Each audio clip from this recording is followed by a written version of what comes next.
Question ടൈമിലേക്ക് സ്വാഗതം. ഇന്നത്തെ നമ്മുടെ അതിഥി ഡോക്ടർ സുമാർ അഴീക്കോടാണ്. സർ, ക്വസ്റ്റ്യൻ ടൈമിലേക്ക് സ്വാഗതം. സർ, ഞാൻ വിസ്മയത്തോടെ നോക്കിക്കാണുന്ന അപൂർവം ആൾക്കാരിലൊരാളാണ് സാർ. ഞാൻ തൃശ്ശൂരിൽ പഠിച്ചുകൊണ്ടിരിക്കുമ്പോൾ ക്ലാസ് കട്ട് ചെയ്തിട്ട് സാറിൻ്റെ പ്രസംഗം കേൾക്കാൻ വരുന്നുണ്ട്. ഒരു പ്രസംഗം എൻ്റെ മനസ്സിൽ ഇപ്പോഴും കിടപ്പുണ്ട്. 1987 തെരഞ്ഞെടുപ്പിന് തൊട്ട് മുമ്പാണെന്ന് തോന്നുന്നു. അന്നത്തെ UDF ഗവൺമെൻറ്റിനെതിരെ എനിക്ക് തങ്കമണി പ്രശ്നം ഉൾപ്പെടെയുള്ള അതിൽ സാറിൻ്റെ പ്രസംഗം തുടങ്ങി പ്രസംഗം അവസാനിപ്പിച്ചേക്കും ഒരു വല്ലാത്തൊരു ആ സർക്കാരിനെതിരെ ഒരു പ്രതിഷേധം അവിടെ ഉരുണ്ടുകൂടുന്നൊരു പ്രതീതി. ഇത്ര വിസ്മയകരമായിട്ട് യുവാക്കളുടെ മനസ്സിനെ സ്വാധീനിക്കാനുള്ളൊരു കഴിവ് എങ്ങനെ സിദ്ധമാണ്? ഈ ചോദ്യം ഞാൻ തന്നെ എന്നോട് പല പ്രാവശ്യം ചോദിച്ചും ഉത്തരം കിട്ടിയിട്ടുണ്ടോ എന്ന് ഞാൻ തന്നെ സംശയിക്കുകയും ചെയ്യുന്ന ഒരു ചോദ്യമാണ്. ഇപ്പം ഈ എൻ്റെ പ്രസംഗത്തെപ്പറ്റി എനിക്ക് തോന്നിയത് അത് എൻ്റെ കഴിവിൽ പെടുന്നതല്ല എന്നൊരു തോന്നലുണ്ട്. അത് ഒരു തികച്ചും യുക്തിയുക്തമായ ഒരു സമാധാനമല്ല, യുക്തിഭദ്രമല്ലാത്തൊരു ഒരു ലെയറുണ്ട്, ഒരു ലെവലുണ്ട് അതിന്. എൻ്റെ എഴുത്തൊക്കെ എനിക്ക് കൺട്രോൾ ചെയ്യാം. ഇപ്പോൾ തത്വമസി എഴുതിയത് എങ്ങനെയാണ് എനിക്ക് പറയാൻ സാധിക്കും, ഒരു പ്രയാസമില്ല. തത്വമസിയെ പോലെ ഒരു ഗ്രന്ഥം ഇനി എനിക്ക് എഴുതാനും ഒരു പ്രയാസമില്ല. പക്ഷേ ഞാൻ ഈ പറഞ്ഞ തരം പ്രസംഗമുണ്ടല്ലോ, അത് രണ്ടാമത് ചെയ്യാൻ എനിക്ക് സാധിക്കില്ല. അപ്പോൾ എൻ്റെ വരുതിയിലല്ലാതെ എന്നെ വരുതിയിൽപ്പെടുത്തിയ ഒരു കഴിവാണ് ഈ പ്രഭാഷണം. അത് കുഞ്ഞിരാമൻ നായർ സ്വന്തം കവിതയെപ്പറ്റി പറയും, ഞാൻ എൻ്റെ നാദമല്ല എൻ്റെ കവിതയിൽ ഏതോ ഒരു നാദം പ്രതിധ്വനിക്കുകയാണ്. ആ വരിയെ വായിച്ചാൽ എപ്പോഴും എൻ്റെ ഈ പ്രസംഗത്തെപ്പറ്റി എനിക്ക് ഓർമ്മ വരും. സാർ, 2-2.5 പതിറ്റാണ്ട് കാലം എനിക്ക് തോന്നുന്നു ക്യാമ്പസുകളിലൂടെ ഈ ക്യാമ്പസുകളിലെ രാഷ്ട്രീയത്തിലും സാമൂഹ്യ പ്രവർത്തനത്തിലൊക്കെ മുഴുകിയിട്ടുള്ള ചെറുപ്പക്കാരെ ആദ്യം അനുകരിക്കാൻ ശ്രമിക്കുന്ന ഒരു പ്രസംഗ ശൈലി അഴീക്കോട് സാറിൻ്റെയാണ്.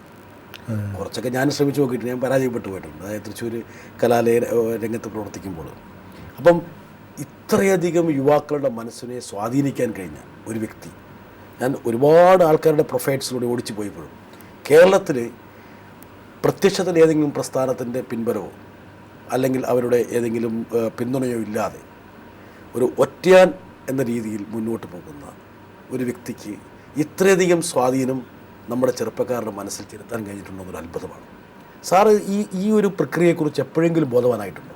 ഞാൻ ഇതിനെപ്പറ്റി എനിക്ക് തന്നെ അപരിചിതമായ ഒരു ഘടകമുണ്ട് ഇതിൽ. അതുകൊണ്ട് എന്നെ അത് ചിലപ്പോൾ സന്തോഷിപ്പിക്കും, ചിലപ്പോൾ അത്ഭുതപ്പെടുത്തും.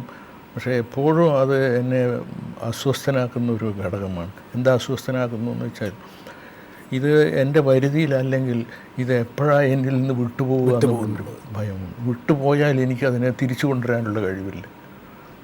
അതുകൊണ്ട് ഈ ചില സംഗീതജ്ഞന്മാരങ്ങനെയാണ്, അവർ ഇതിങ്ങനെ ഉണ്ട്, ഇത് നമ്മുടെ കഴിവല്ല. അതുകൊണ്ട് അവർ പ്രാർത്ഥന, ഒരു ആത്മീയമായ ധ്യാനം, ഇതിനെയൊക്കെ പിടിച്ചു നിർത്താൻ വേണ്ടിയുള്ള ചില വിദ്യകളാണ്. സാർ ഈ പ്രസംഗ വേദിയിലേക്ക് കയറുമ്പോൾ എന്തൊക്കെ പറയണമെന്നതിനെക്കുറിച്ച് സാർ എപ്പോഴും ആലോചിക്കാറുണ്ടോ? ഒന്നുമില്ല, കംപ്ലീറ്റ് ബ്ലാങ്കായിട്ടാണ് പോകുക. ഈ ജനങ്ങളുടെ മുഖം കണ്ടിട്ടാണോ സാറ്? അല്ല, മുഖം കുറച്ച് കഴിയുമ്പോൾ കാണാനുണ്ടാവും, അങ്ങനെയുണ്ട്. ഒരു ഏതോ ഒരു കടക്കണ്ണിലൂടെ ഞാൻ ഓഡിയൻസിനെ കാണുന്നുള്ളൂ. അതൊരു ഡയറക്റ്റ് വ്യൂ ഇല്ല, ഒരു ഒബ്ലീക്ക് വ്യൂ ആണ് എനിക്ക് ഓഡിയൻസ് ഉള്ളത്. പക്ഷേ ആ ഒബ്ലീക്ക് വ്യൂവിൽ അവരുടെ മനസ്സിൻ്റെ അന്തർഗതം മുഴുവൻ എനിക്ക് ഒരു എക്സ്റേയിൽ എന്ന പോലെ എനിക്ക് മനസ്സിലാക്കാൻ പറ്റും. അതെ, അതാണ് കമ്മ്യൂണിക്കേഷൻ. ഞാൻ പലപ്പോഴും ശ്രദ്ധിക്കാറുണ്ട്. എന്താ കാരണം വെച്ചാൽ, ഇപ്പം സാറിൻ്റെ പ്രസംഗം ഒരുപാട് കേട്ടിട്ടുള്ള ഒരാളാണ് ഞാൻ. അപ്പം നമ്മൾ സാർക്ക് തുടങ്ങിയത് എവിടെയോ ഒന്നും തുടങ്ങുന്നു, ആ തുടക്കത്തിന് ശേഷം പിന്നെ സാർ എങ്ങോട്ട് പോകുന്നു സാറ് തന്നെ അറിയാത്തൊരു ഇതിലേക്ക് പോകുന്നു എനിക്ക് പലപ്പോഴും തോന്നാറുണ്ട്. പക്ഷേ എപ്പോഴും പറയുന്നത് വളരെ കൊഹരൻ്റാണ്.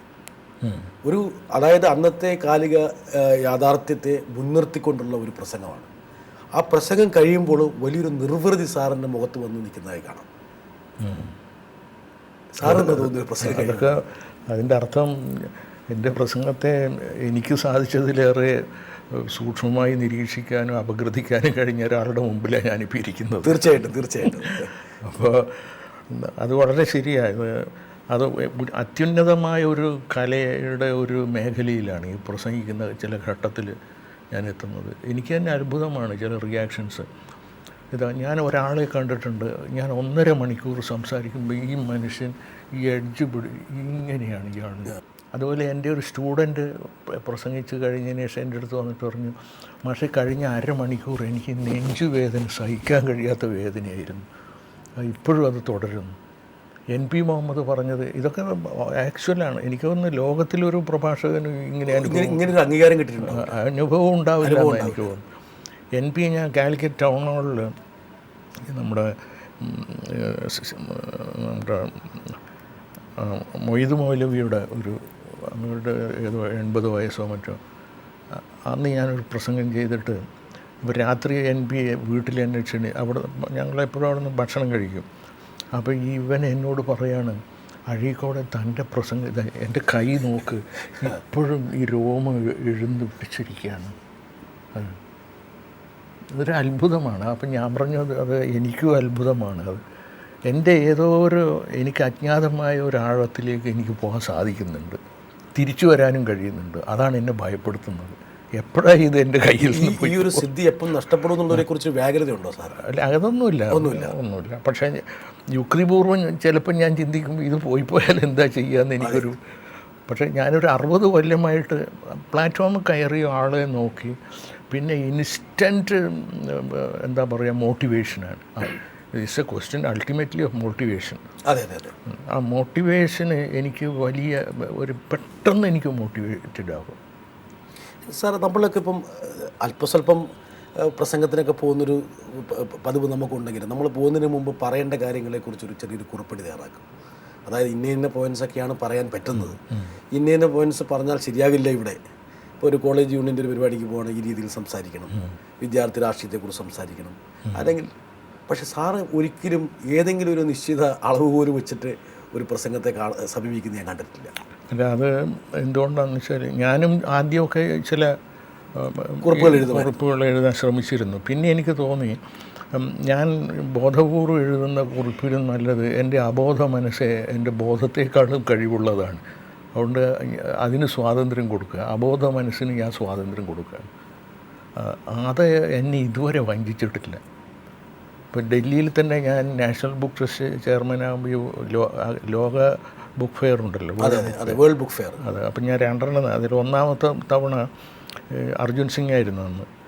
അപ്പം ഞാനിങ്ങനെ ഇത് കഴിഞ്ഞിട്ട് അനന്തമൂർത്തി അന്ന് സാഹിത്യ അക്കാദമി ചേർന്നു. പുള്ളി പോയിട്ട്, Azhikode you say what you did today is something I don't think anybody would excel it what you have done today. ഞാനവിടെ ഉണ്ടായിരുന്നു സാർ. അതെ. എന്നിട്ട് എന്നോട് അകപൂർ നാരായണൻ പറഞ്ഞു, മാഷ് തിരിച്ചു പോകുമ്പോൾ ഞാൻ നോക്കി കയ്യിൽ വല്ല കടലാസൊന്നുമില്ല. ഞാൻ പറഞ്ഞു ഇതൊക്കെ ഒരു ഭാഗ്യമാണ്. ഇപ്പോൾ എന്നെ UNOയിൽ പിടിച്ചിട്ടായില്ലേ, ഒരു പ്രിപ്പറേഷനും ഇല്ലാതെ പ്രിപ്പയർഡ് സ്പീച്ച് നടത്തുന്ന ആരെക്കാളും നന്നായിട്ട് എനിക്ക് പറയാൻ സാധിക്കും. അതിനെനിക്കൊരു ഒരു അഹങ്കാരമല്ല, ഒരു ആത്മപ്രശംസയല്ല, വെറും വസ്തുതയെക്കുറിച്ചുള്ള സാർ. വേറൊരു കാര്യം ഞാൻ ശ്രദ്ധിച്ചിട്ടുള്ളൂ, അതായത് സാറിൻ്റെ ആ കൈയുടെ ആ ഒരു എടുത്തിട്ടുള്ളൊരു താളം, അത് ആ അനർഘളമായിട്ടുള്ള പ്രഭാഷണത്തിനൊരു എന്താണ് ഒരു ഒരു തുഴയൽ. അതായത് പറഞ്ഞ വാചകത്തെ ഒന്ന് കോരിയെടുത്തിട്ട് ആ പ്രേക്ഷകന്റെ മനസ്സിലേക്ക് കൊണ്ടിടാനുള്ള ഒരു, അത് എന്തെങ്കിലും തരത്തിൽ അറിഞ്ഞേകൂടാ.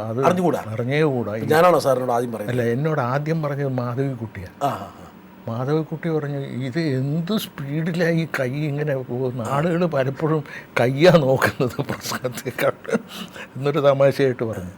അപ്പോഴും ഞാൻ this is the second time A person deliberately focuses. തീർച്ചയായിട്ടും ഞാൻ വെച്ചാൽ ഇതിപ്പം പറഞ്ഞൊരു സംഭവത്തെ ഒരു ഊന്നലും കൂടി കൊടുത്തിട്ട് നമ്മുടെ മനസ്സിലേക്ക് ഇട്ട് തരുന്നൊരു പ്രക്രിയയായിട്ട് ഞാൻ കാണുന്നു.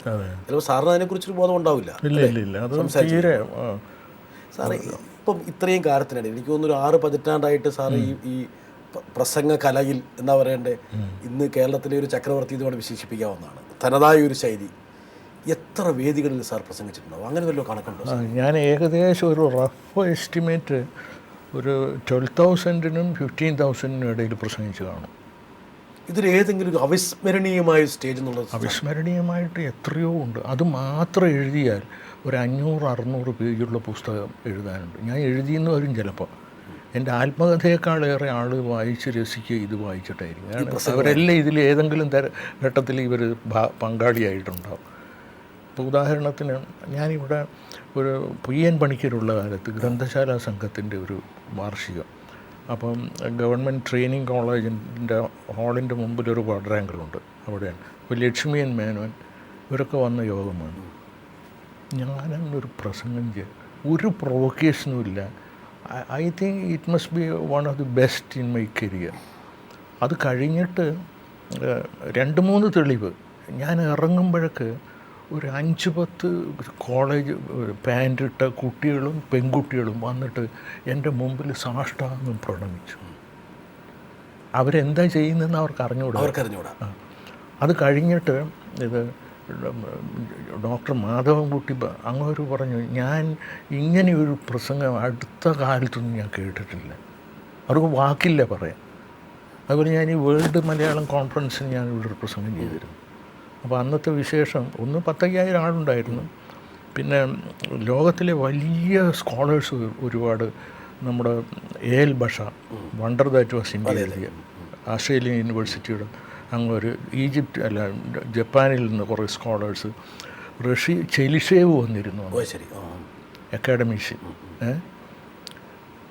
എൻ്റെ പ്രസംഗം കഴിഞ്ഞിട്ട് എന്താ പ്രസംഗിച്ചതെന്നൊന്നും എനിക്കറിയില്ല. ഇങ്ങനെയൊരു പ്രസംഗം തിരുവനന്തപുരത്ത് ഒരാൾ ചെയ്തതാണ്. ഇറങ്ങുമ്പോഴേക്കില്ലേ ഒരു ജനസമുദ്രം വന്ന് എന്നെ വളഞ്ഞിട്ട്, അപ്പോൾ ഈ ബഷാം വന്നിട്ട് എൻ്റെ ഷെയ്ക്ക് ഹാൻഡ് ചെയ്തിട്ട് ഇവരെല്ലാം വന്ന് ഫോളോയും ചെയ്തിരിക്കുക, ഫോറിനേഴ്സ്, മലയാളം അറിയാത്തവർ. എൻ്റെ കൈ പിടിച്ചു, you are A natural orator. അവരുടെ ഇത് പറയുമ്പോഴാണ് സാർ ഈ മലയാളം സംസാരിക്കുന്ന എന്താ പറയണ്ടേ, അത്ര അനായാസ സാർ ഇംഗ്ലീഷ് സംസാരിക്കുന്നത്. അതെ, അതും ഈ പറഞ്ഞ പോലെ സാർ ഇങ്ങനെ ഇംഗ്ലീഷിൽ ഇതുപോലെ സംസാരിക്കുന്നത് ഞാൻ വളരെ റെയറായിട്ട് അക്കേഷൻ വന്നാലേ ഞാൻ പറയാറുള്ളൂ. പക്ഷേ എൻ്റെ പ്രസംഗത്തിൻ്റെ ഉച്ചാരണം ഞാൻ ഒരു സംഗതി ആരോടും പറയാത്തത് ഇനി പറയാം. ഇനിയിപ്പോൾ ഒളിച്ചു വെച്ചിട്ടെന്താ കാര്യമില്ല. നമ്മുടെ ഇന്ദിരാഗാന്ധി ഫൗണ്ടേഷൻ ഉണ്ടല്ലോ. അപ്പോൾ ഞാൻ നാഷണൽ ബുക്ക് ട്രസ്റ്റിനുള്ളപ്പോൾ അവരുടെ ഒരു ഗുഡ് ലിവിങ് എന്നൊരു തീം വെച്ചിട്ടായിരുന്നു ആ കൊല്ലത്ത്. അപ്പോൾ അവിടെയും പിന്നെ ഇന്ത്യയിൽ പലയിടത്തും. അപ്പോൾ എന്നെ അവർ ഈ യോഗത്തിന്, അപ്പോൾ അന്ന് മെക്നമാറ, അങ്ങനെ ഒരുപാട് ആൾ വന്നിരുന്നു. എല്ലാവർക്കും ഒരു 5 മിനിറ്റിലധികം. ഞാനന്നൊരു ചെറിയൊരു ഇൻ്റർപൊലേഷൻ പോലെ എന്തോ സംസാരിച്ചു. ഞാൻ ഇവരുടെ അടുത്തായിരുന്നു. അതിന് കാരണം ഈ അഴീക്കോട് എന്നാണ്. അപ്പോൾ ഈ അലോബറ്റിക്കൽ ഏന്ന് വന്നു. ഇപ്പോൾ കുറച്ചിപ്പുറം ഞാനിരിക്കുന്നു. അത് കഴിഞ്ഞിട്ട് ട്രിവാൻഡ്രത്ത് ഇതിൻ്റെ ഒരു ചാപ്റ്റർ മീറ്റിംഗ് ഉണ്ട്. അന്ന് DC ഒക്കെ ഉണ്ട്. അന്ന് ഇതുപോലെ ഞാൻ എന്തോ പറഞ്ഞിട്ട്, അന്ന് മാമൻ മാത്യു മറ്റാണ് അടുത്തിരിക്കുന്നത്, അന്ന് ചെയർപേഴ്സൺ പുള്ളിയായി. അവരോട് see how beautifully he speaks. ഇത് കഴിഞ്ഞിട്ട് ഭക്ഷണം കഴിക്കാൻ പോകുമ്പോൾ മാമൻ മാത്യു എന്നോട് പറഞ്ഞു, മാമൻ മാത്യു ഇപ്പോഴും ഉണ്ടല്ലോ, സീ ഹൗ ബ്യൂട്ടിഫുള്ളി. അപ്പം ഞാൻ ഇവരെ ശ്രദ്ധിച്ചിട്ടുണ്ട്. ഞാൻ പ്രസംഗിക്കുമ്പോൾ ഇവരിങ്ങനെ വാച്ച് ചെയ്യും. അത് sort of an experience that cannot be explained by my presence. എൻ്റെ പ്രസംഗത്തിൻ്റെ ഒരു അപ്പീൽ ഞാൻ പറയട്ടെ, ബ്രിട്ടാസ്, എന്നെ കണ്ടാൽ ഇങ്ങനെ പ്രസംഗിക്കുന്ന ആരും പറയില്ല. അപ്പം അവർ സാറ് വളരെ വളരെ ചെറിയ ശരീരം, മെലിഞ്ഞ ശരീരം, പേഴ്സണാലിറ്റി എന്ന് പറയുന്നത് കയറി കഴിയുമ്പോഴുണ്ടാകുന്ന, ഉദാഹരണം പറഞ്ഞ ഒരു സർക്കാരിനെതിരെയുള്ള ഒരു ആക്രമണമാണെങ്കിൽ ആ ഒരു രൗദ്രത ഇങ്ങനെ ഒരു മല ഉരുട്ടിയെടുത്തിട്ടുള്ള ഒരു ആക്രമണം പോലെയാണ്. ഇത്രയും ഒരു എനർജി സാറിന് ഉണ്ടോ എന്നുള്ളത് പലപ്പോഴും ഞാൻ അത്ഭുതപ്പെടും. അതെ, ആളുകൾക്ക് അത് ഉണ്ട്. അത് സാറ് സംസാരിക്കുമ്പോൾ എനർജി കൂടുന്നുണ്ട്. എന്താ ഇത്? ഒന്ന്, ക്ലാസ് മുറിയിൽ എനിക്കൊരു ടെക്നിക്കുണ്ട്, അത് ഞാൻ ഇതിൽ കുറേ ഉപയോഗിക്കും. പക്ഷേ ഒരു അധ്യാപകൻ്റെ ആ തമാശ അതിങ്ങനെ പറഞ്ഞ് ഈ എക്സ്പ്ലെയിൻ ചെയ്യുന്നത് മുഴുവൻ ഞാൻ ഇങ്ങനെ കോൺസെൻട്രിക് സർക്കിൾസിൽ ഇങ്ങനെ പറഞ്ഞ് ഇങ്ങനെ കൊണ്ടുപോയി കുറേ തമാശ ഇവരെല്ലാം ഇൻവോൾവ്. ഈ മീറ്റിങ്ങിലില്ലേ എൻ്റെ അനുഭവം, ഞാൻ എന്തു പറയുന്ന ആ ഓഡിയൻസ് ചെയ്യും. ഒരു തരത്തിലൊരു ഹിപ്നോട്ടിസമാണ് സാർ. ഹിപ്നോട്ടിസം ഉണ്ട്, യാതൊരു സംശയമില്ല. There is A mass mesmerism ഇതിലുണ്ട്. അതിൻ്റെ സംഗതി എന്താണെന്ന് വെച്ചാൽ, ഒരു സംഗതി പറയാം. ഇവിടെ 5-6 കൊല്ലം മുമ്പാണ് ഈ പഴവങ്ങാടി മൈതാനത്ത് മദ്യനിരോധനത്തിൻ്റെ ഒരു മീറ്റിംഗ്. അപ്പം ഞാനും മാമൻ സാറും കെ ഇമാമൻ എന്നെ പോലെ തന്നെ അസ്ഥിമാത്ര ഇമാം, ഇവിടുത്തെ ഇമാം അന്ന് ഉദ്ഘാടനം ചെയ്തു പോയി. അപ്പം പഴവങ്ങാടി 10,000-2,000 ആളും കൂടിയിരുന്നു. അദ്ദേഹം പറഞ്ഞു, ഞാൻ പ്രസംഗിച്ചുകൊണ്ട് നിൽക്കുമ്പം ഞാനന്ന് ഈ വെള്ളാപ്പള്ളിയൊക്കെ കളിയാക്കുന്ന കാലമാണ്. ശത്രുക്കളോട് നന്നായി നല്ല പ്രഹരം കൊടുക്കുന്നൊരു കാലം കൊടുക്കുന്ന സമയം. അല്ല, ഇന്നും മോശമല്ല സാർ. അത് ഇന്നും ഞാൻ അവക്കേഷൻ കിട്ടിയാൽ ഞാൻ പാഴാക്കില്ല. അപ്പോൾ ഒരു 10-15 പിള്ളേർ ഇയാളുടെ മാഫിയയിൽ പെടുന്നതാണ് സ്റ്റേജിലേക്ക് ഓടി വന്നു കേട്ടോ. എൻ്റെ വെള്ളാപ്പള്ളിയുടെ മാഫിയ ആയിരിക്കണം. അതിൻ്റെ അത്ഭുതം അതല്ല.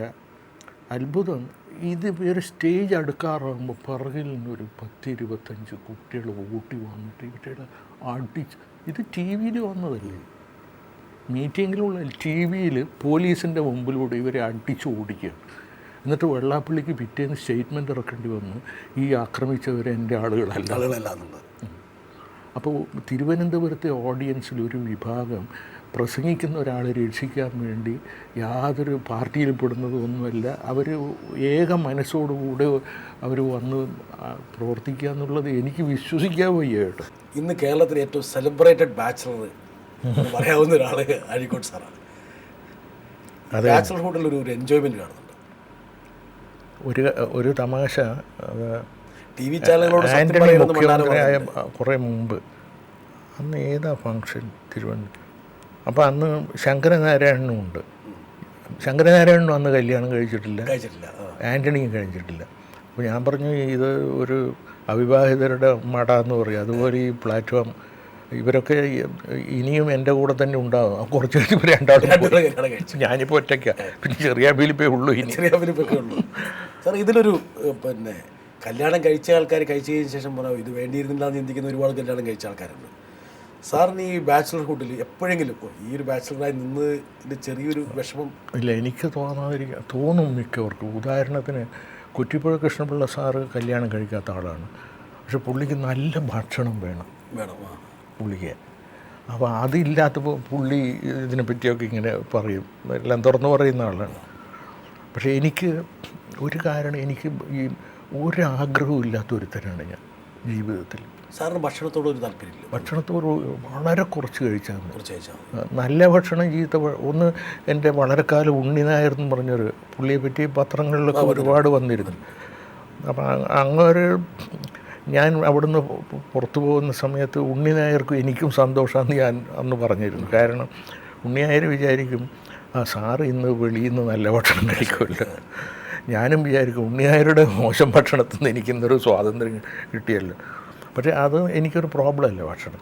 സാധാരണ വിവാഹം കഴിക്കുന്ന നല്ല ഭക്ഷണം കഴിക്കാൻ വേണ്ടിയാണെന്നുള്ളൊരു പൊതുധാരണ. അതെ, നല്ല ഒരു വിവാഹം കഴിച്ച ഉടനെ തടിക്കുന്ന ആളുകളുണ്ട്. അത് ഈ ഭാര്യയുടെ ഒരു സ്നേഹപൂർവ്വം. അപ്പം അധികം ഭക്ഷണം കഴിച്ചു ഞാൻ വിവാഹം കഴിക്കാതിരിക്കാൻ തന്നെ ഒരു കാരണം ഈ സ്നേഹത്തിൽ പെട്ടിട്ട് ഞാൻ തടിച്ചു പോകുന്നുള്ള പേടിയാണ്. അപ്പോൾ സാർ ഇത്രയും കാലത്തിൻ്റെ ജീവിതത്തിനിടയ്ക്ക് ഒരു ഒറ്റയാനായി, ഇപ്പം എനിക്ക് തോന്നുന്നു ഒറ്റയാൻ എല്ലായിടത്തിലും ശരിയാണ്, പക്ഷേ ഈ ജീവിതത്തിലൊരു ഒറ്റയാനായി ജീവിക്കുന്നതിൽ ഒരിക്കലും ഒരു വിഷമം സാറിന് അത് ഉണ്ടാകും. കാരണം ഈ വൈകുന്നേരവും രാത്രി ഒരു ഏകാന്തതയില്ലേ, മനുഷ്യ ജീവിതത്തിൽ ഏറ്റവും ഭയങ്കരമായ അനുഭവമാണ്. അതൊരു മിസ്റ്റീരിയസ് ആയ ഒരു ലോൺലിനെസ്സാണ്. അതിൽ നിന്ന് രക്ഷ പ്രാപിക്കാനാണ് പലരും കുറേ കഴിയുമ്പോൾ വിവാഹം കഴിച്ചു ആണ്. ഇത് അവർക്ക് സഹിക്കാൻ കഴിയില്ല. അപ്പോൾ അവർ പറയും കമ്പാനി എന്നൊക്കെ പറഞ്ഞ്. എനിക്കതില്ലാതിരിക്കാൻ കാരണം എന്താണെന്നറിയും, എനിക്ക് നിരന്തര പ്രസംഗങ്ങൾ. അപ്പോൾ ഞാൻ ഇന്ന് ഇത് കഴിഞ്ഞിട്ട് എനിക്ക് നാളെ ഒരു പ്രസംഗമാണ്. അപ്പോൾ തലയിലിങ്ങനെ അൺകോൺഷ്യസ് ആയിട്ട് ഒരുപാട് ആശയങ്ങൾ, ചില തമാശകൾ, ഇതൊക്കെ ഇങ്ങനെ വരും. പിന്നെ ഞാൻ എപ്പോഴും അടുത്ത ജനക്കൂട്ടത്തിലേക്ക് പോവുകയാണ്. അതുകൊണ്ട് എനിക്ക് ഇൻ്റർവെൽ ഒരു പ്രശ്നമല്ല. ഇത് എങ്ങനെയെങ്കിലും കഴിഞ്ഞ് കിട്ടിയാൽ മതി എന്നാണ്. ഒരു നീണ്ട ഏകാന്തത സാറിന് ഒരിക്കലും ഉണ്ടാകില്ല. കാരണം ഞാൻ അത്രയും ജനമധ്യത്തിൽ കഴിഞ്ഞു കൂടുന്ന ഒരാളാണ്. അതുകൊണ്ട് എനിക്ക് ഈ കുറച്ച് ഏകാന്തത എനിക്ക് ആവശ്യമാണ്. അത്രയധികം ഈ ബഹുജനങ്ങൾ. സാറ് ക്ഷമിക്കുമെങ്കിൽ ഇതിന് അനുബന്ധമായൊരു ചോദ്യം കൂടെ ഞാൻ ചോദിക്കാം. എന്തായാലും ഇക്കുറി ഒരു മുൻകോപം ഉണ്ടാവില്ല എന്ന് പ്രതീക്ഷിച്ചുകൊണ്ട് ഒരു മുൻകൂർ ജാമ്യം എടുത്തിരിക്കുകയാണ്. സാറിന് മറ്റുള്ള ഏത് ചെറുപ്പക്കാരെ പോലും സാറിനൊരു പ്രണയം ഉണ്ടായിരുന്നുള്ളത് ഇന്ന് എല്ലാവർക്കും അറിയാവുന്നൊരു കാര്യമാണ്. അതെ, അത് ഇപ്പം പലരും പല പത്രങ്ങളിലൊക്കെ വരുന്നുണ്ട്. പക്ഷേ അതൊരു പ്രണയം 10-40 കൊല്ലം മുമ്പത്തെ കാര്യമാണ്. അതെ, അല്ല, അതിൽ എനിക്കത് സന്തോഷമുണ്ട്. പിന്നെ പ്രണയമല്ല, വിവാഹം കഴിക്കാൻ വേണ്ടി ആളുകൾ നിർബന്ധിച്ചൊരു വിവാഹത്തിൽ പെട്ടുപോകും എന്നുള്ളതാണ്. പക്ഷെ പിന്നീട് അത് വേറെ കാരണം കൊണ്ട് അതങ്ങ് പോയി. പിന്നെ ഞാൻ ഒന്ന് രണ്ട് പേരെ എനിക്ക് ഇഷ്ടമായിരുന്നു. അത് വലിയൊരു സംഗതിയല്ല, പക്ഷെ അതൊക്കെ മനുഷ്യ സഹജമാണ്. പക്ഷേ തീർച്ചയായിട്ടും അതെ, എൻ്റെ ജീവിതത്തിൽ ഞാൻ ഒരു അന്യായം ഒരു സ്ത്രീയോട് ചെയ്തിട്ടില്ല. അതിൽ കവിഞ്ഞ് എന്താ പറയാനുണ്ട്? അവിടെ ഈ പത്രക്കാരെന്നും പറയുന്ന തരത്തിലുള്ള ആളല്ല ഞാൻ. അവരൊക്കെ പിന്നെ ഈ പറഞ്ഞ പോലെ ഈ മിമിക്രി പോലെ തന്നെ ഇവർക്കിതൊരു വിഷയമാണ്. അപ്പോൾ ആയിക്കോട്ടെ എന്ന് ഞാനും വേറൊന്ന് എന്നെപ്പറ്റി എന്ത് പറഞ്ഞാലും ഇല്ല. ഈ കേരളത്തിലുള്ളവർ ഞാൻ പറഞ്ഞതല്ലാതെ എന്നെപ്പറ്റി മറ്റുള്ളവർ പറഞ്ഞ് വിശ്വസിക്കില്ല. ഈ കേരളത്തിൽ കാസർഗോഡ് തൊട്ട് തിരുവനന്തപുരം വരെയുള്ളവർ അങ്ങനെ ഒരു ഗർവ് സാറിനുണ്ട്. എനിക്ക് അല്ല, അതൊരു വലിയൊരു അഭിമാനമാണ്. സാർ, ഈ പ്രണയത്തെക്കുറിച്ച് ഓർമ്മിക്കുന്നത് മഹാന്മാരുടെ പ്രണയങ്ങളാണ് ഏറ്റവും കൂടുതൽ ആൾക്കാർ വായിച്ചിട്ടുള്ളത്. ഇപ്പം മഹാന്മാരുടെ പുസ്തകങ്ങൾ ഏറ്റവും കൂടുതൽ വായിച്ചിട്ടുള്ള മഹാന്മാരുടെ പ്രണയത്തെക്കുറിച്ചുള്ള പുസ്തകങ്ങളാണ്. ഞാൻ എവിടെയോ എനിക്ക് അതിനെപ്പറ്റി എഴുതിയാൾക്ക് തന്നെ ഒന്നുമില്ല എന്ന് എനിക്ക് തോന്നുന്നുണ്ട്. സാർക്ക് ഇത്രയും സാറിൻ്റെ പ്രണയം എനിക്ക് തോന്നുന്നു ഒരു വിവാദങ്ങളിലേക്കാണ് വന്നത്. ശരിക്കും പറഞ്ഞാൽ അതിനെക്കുറിച്ചുള്ള ഒരു രചനയല്ല വന്നത്, വിവാദങ്ങൾ. എന്തുകൊണ്ട് സാറിൻ്റെ ഒരു തുറന്നൊരു പുസ്തകം എഴുതിക്കൂടെ? എഴുതാറുണ്ട്. ഞാൻ ഒന്ന് രണ്ട് കുട്ടികൾക്ക് കത്തെഴുതിയതൊക്കെ ഉണ്ട്. അത് എന്നെ ഇഷ്ടപ്പെടാത്ത ഒരാൾ ആ കത്ത് മുഴുവൻ ഈ പെൺകുട്ടികളിൽ നിന്ന് സമ്പാദിച്ചിട്ട് പലരെയും കാണിച്ചു. കുറേ മുമ്പ് മാധവിക്കുട്ടിയെയും കാണിച്ചു. മാധവിക്കുട്ടിയോട് അറിയാൻ ഇത്ര നല്ല കത്ത് എനിക്ക് ആരും അയച്ചില്ല. പത്രത്തിൽ വന്നു, ഇത്ര നല്ല കത്ത് ആരും എഴുതിയില്ലല്ലോ എന്ന് പറഞ്ഞിട്ട് എഴുതിയിരുന്നു. അത് അപ്പോൾ പിന്നെ പക്ഷെ ഞാൻ ആത്യന്തികനായി ഞാൻ ഒരു ഒറ്റയാനാണ്, ഈ ആത്യന്തികനായി. മറ്റതൊക്കെ യൗവനത്തിൻ്റെയും പിന്നെ സാഹചര്യ ഫലമായിട്ട് വന്ന ചില ഇതാണ്. അവിടെ ഞാൻ ഒറ്റയാനായതിലാണ് എനിക്ക് സന്തോഷം. ശരി, ഒരു കണക്കിന് വിവാഹം കഴിച്ചിരുന്നെങ്കിൽ അതിനോട് നീതി പുലർത്താൻ ചിലപ്പോൾ കഴിയുമായിരുന്നു. അല്ലേ, ഒന്ന് ഞാൻ മിക്കവാറും ഇപ്പോഴത്തന്നെ എനിക്കിപ്പോൾ 80 വയസ്സായില്ലേ, ഞാൻ രാവിലെ തൊട്ട് അവിടെ ഉള്ള സമയത്ത് വൈകുന്നേരം വരെ ജോലിയാണ്. എന്തെങ്കിലും ഫോൺ കോൾ, എഴുത്ത്, വായന, അത് ഇത്. ഉച്ചയ്ക്ക് ഭക്ഷണം ആ സ്ത്രീ ഉണ്ടാക്കിയിട്ട് വന്ന് വിളിക്കണം, അല്ലാതെ എനിക്ക് ഒഴിവില്ല.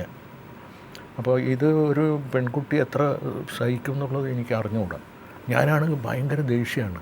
അപ്പോൾ ഞാൻ ഇവിടെ തല്ലുമൊക്കെ ചെയ്താൽ എനിക്ക് ആ ഭയമൊക്കെ. ഈ ഒരു ആരോഗ്യസ്ഥിതി വെച്ച് തല്ലി അവർക്കൊന്നും പ്രത്യേകിച്ച് സംഭവിക്കാൻ പോകും അതൊന്നുമില്ല. എന്നാലും അത് ഇക്കാലത്ത് അത് മതി. അഴീക്കോട് സ്ത്രീപീഡനം നടന്നു, കമലം എന്നെ പിടിച്ച് മറ്റേ ഈ കമ്മീഷൻ്റെ മുമ്പിൽ എത്തിച്ചു. ഇത് പറഞ്ഞു വന്നപ്പോൾ സാറിന് ഈ പ്രണയലേഖനങ്ങളെക്കുറിച്ച് പറഞ്ഞു വന്നപ്പോൾ ഇപ്പം സാർ എഴുതിയ പ്രണയലേഖനം ആയതുകൊണ്ട് അത് വായിക്കാനുള്ള കൗതുകം എനിക്കൊന്നും എല്ലാവർക്കും ഉണ്ടാവും. സാറ് പറഞ്ഞു ഇത്ര മനോഹരമായിട്ട് എങ്ങനെ എഴുതി എന്നുള്ളത് മാധവിക്കുട്ടി ചോദിക്കുകയും ചെയ്തു. പക്ഷേ കേരളത്തിൽ അറിയപ്പെടുന്നൊരു സാഹിത്യ നിരൂപകനാണ് ആ പ്രണയലേഖനത്തിനൊരു പ്രസിദ്ധി നേടിക്കൊടുത്തുന്നുള്ളൊരു എന്താ പറയണ്ട ഒരു ഗോസിപ്പുണ്ട്. ശരിയാണോ സാർ? എന്ത്? അതായത് ഈ പ്രണയലേഖനങ്ങളൊക്കെ സമ്പാദിച്ച് മറ്റുള്ളവർക്ക് കൊടുത്ത് അതിനെക്കുറിച്ചൊരു വിവാദമാക്കിയത് ഒരു കേരളത്തിൽ അറിയപ്പെടുന്ന ഒരു സാഹിത്യ നിരൂപകനാണ് ശ്രമിച്ചിരുന്നു. അത് അദ്ദേഹത്തിൻ്റെ അദ്ദേഹത്തിന് ഞാനൊരു ശത്രുവാണ്. എന്താ കാരണം എന്ന് വെച്ചാൽ അങ്ങോരുടെ അദ്ദേഹത്തിൻ്റെ പേര് സാറിന് പറയാൻ ബുദ്ധിമുട്ടുണ്ടോ? എൻ്റെ പേര് പറയണ്ട, കാരണം പേര് പറഞ്ഞുകൊണ്ട് സംസാരിക്കുന്നല്ലേ സാർ കുറച്ചുകൂടി ഒരു അല്ല, അത് അത്തരം ഒരു പബ്ലിസിറ്റി എൻ്റെ അദ്ദേഹം അർഹിക്കുന്നില്ല. ഓക്കെ, ശരി ശരി. അതൊരു സൗജന്യം അദ്ദേഹത്തിന് കൊടുക്കുന്നില്ല. അദ്ദേഹം ഞങ്ങൾ തമ്മിൽ വളരെ സഹോദരന്മാരെ പോലെ കഴിഞ്ഞവരായിരുന്നു. പക്ഷേ അദ്ദേഹത്തിൻ്റെ ഫീൽഡുകളിലെല്ലാം പ്രവർത്തിക്കുന്നവനാണ് ഞാൻ. അധ്യാപനം, വിമർശനം, പ്രഭാഷണം, ഇതിലെല്ലാം ഞാൻ അദ്ദേഹത്തെക്കാളും നല്ല അധ്യാപകനാണോ പ്രഭാഷകനാണോ വിമർശകനാണോ എന്ന് എനിക്കറിയില്ല. പക്ഷേ എനിക്കാണ് കേരളത്തിൻ്റെ അംഗീകാരം. ഇപ്പം ഞാനിപ്പോൾ ഒരു മാസത്തിൽ 30 പ്രസംഗം ചെയ്യുന്നത് 31ാമത്തെ പ്രസംഗം ചെയ്യാൻ കഴിയാത്തത് കൊണ്ടാണ്. അല്ലാതെ 30 ഒതുങ്ങിയ കൊണ്ടല്ല. 31 എനിക്ക് ചെയ്യാൻ വയ്യ. അതുകൊണ്ട് ഞാൻ മറ്റേയാൾ അങ്ങനെയല്ല, അദ്ദേഹം ഇതിൽ നിന്നെല്ലാം അകന്നു പോയി. പിന്നെ ഈ ദിവസേന ഞാൻ എന്തു പറയുന്നതും ആളുകൾക്ക് ഒരു സംസാര വിഷയമാണ്. പിന്നെ ഇപ്പം ഉമ്മൻചാണ്ടിയോട് ഞാൻ പറഞ്ഞു നിങ്ങളുടെ കയ്യിൽ ഞാനിത് വാങ്ങില്ല എന്നൊക്കെ പറയാനുള്ള ഒരു ധീരത, ഇങ്ങനെ പല സംഗതിയും ഉണ്ടായി. എന്തുകൊണ്ട്? അപ്പോൾ ഇത് അദ്ദേഹത്തിന് അതൊക്കെ അദ്ദേഹത്തിനോട് ഞാൻ ചെയ്യുന്ന അനീതിയായിട്ടാണ് അവർ കാണുന്നത്. ഈ രീതിയിലുള്ള അദ്ദേഹത്തിന് അവസരം കിട്ടാത്തതിൻ്റെ ഒരു കാരണം അതെ അഴീക്കോട് സാറാണ്. അതെ, അദ്ദേഹം MLA ആയി, സാഹിത്യ അക്കാദമി പ്രസിഡൻ്റായി. എനിക്ക് ഈ ഇടത് പക്ഷമുണ്ടല്ലോ ഇപ്പോഴാണ് അവർ നിർത്തിയത്. മറ്റേതൊരു വാർഷിക പരിപാടിയാണ്. ഈ നിയമസഭയിലും പാർലമെൻറ്റിലും ഇലക്ഷൻ വരുമ്പോൾ വീട്ടിൽ ഇവർ മുഴുവൻ വന്നിട്ട് എവിടെ നിന്നോളൂ എന്ന് എത്ര തവണ ഓഫർ ചെയ്യും. ഞാൻ പറഞ്ഞു വേണ്ട, കാരണം ഞാൻ പ്ലാറ്റ്ഫോം ലോകസഭയായാലും ഇവിടെ ആയാലും എന്താ പറയുന്നതെന്ന് നിങ്ങൾ പിന്നെ വെറുതെ ഈ അഴീക്കോടിനെ ഇങ്ങനെ ആക്കിയല്ലോ എന്ന് പറഞ്ഞ് നിങ്ങളല്ലേ ഇളകൂട്ടും. ഇതാ നല്ലത്, ഞാൻ പറയുന്നത് നിങ്ങൾക്ക് മിക്കവാറും ഗുണമായിട്ടായിരിക്കും കലാശിക്കുക എന്ന് പറഞ്ഞു. അപ്പോൾ ഇങ്ങനെ ഒരു താരതമ്യം കൊണ്ടാണ്. അങ്ങനെ ഒരാളേ ഉള്ളൂ കേട്ടോ കേരളത്തിൽ. ഈ പ്രസംഗത്തിൻ്റെയൊക്കെ കാര്യത്തിൽ ഇപ്പോൾ ONV ഒക്കെ നന്നായി പ്രസംഗിക്കുന്ന ആളല്ലേ, പക്ഷേ എത്ര വലിയ മനസ്സുള്ള ആളാണെന്നറിയോ ONV. ഒരു മീറ്റിങ്ങിന് ഇവിടെ തന്നെ ടാഗോർ തിയേറ്ററിൽ ഞാൻ പ്രസംഗിച്ചു, പിന്നെ ONV ആണ്. അപ്പോൾ ONV ആണെന്ന് വെച്ചാൽ നല്ല വ്യക്തിപരമായ അഭിമാനവും ഒക്കെയുള്ളൊരു കവിയാണ് കേട്ടോ. അങ്ങനെയൊന്നും പുള്ളി ഒരു വിട്ടുകൊടുക്കും ഭയങ്കര, മാത്രമല്ല അത് എൻ്റെ ഒരു അവകാശം എന്നുള്ള മനസ്സിലിരിക്കുന്ന ആളാണ്. പുള്ളി പറഞ്ഞു ഇനിയിപ്പോൾ എന്തെന്നാ മഴ പെയ്ത് ഇനി മരം പെയ്യണമെന്ന്. അത് ONVയുടെ ഒരു സ്നേഹമാണ്, എന്നോടുള്ള സ്നേഹവും പിന്നെ അത് അംഗീകരിക്കുന്ന ഒരു വലിയ മനസ്സും. അതുകൊണ്ടാണ് അദ്ദേഹം കവിയായത്. ആ മനസ്സ് ഈ വിമർശകനില്ല. അതുകൊണ്ട് എന്നെ ശത്രുവായിട്ട് കാണാണ്. അദ്ദേഹത്തിൻ്റെ ആയുസ് കുറയുന്നല്ലാതെ ഒരു തരത്തിലും അയാൾ ദിവസേന അദ്ദേഹം ഏതോ പത്രത്തിന് ഇതൊക്കെ കൂടുതൽ അവർ ദിവസേന എന്നെപ്പറ്റി എഴുതിയാലും എന്നോട് പലരും ഇപ്പോഴും അവർ ലേഖകന്മാരെയൊക്കെ അയച്ചിട്ട് എന്നെപ്പറ്റി അന്വേഷണം നടത്തുന്നുണ്ട്.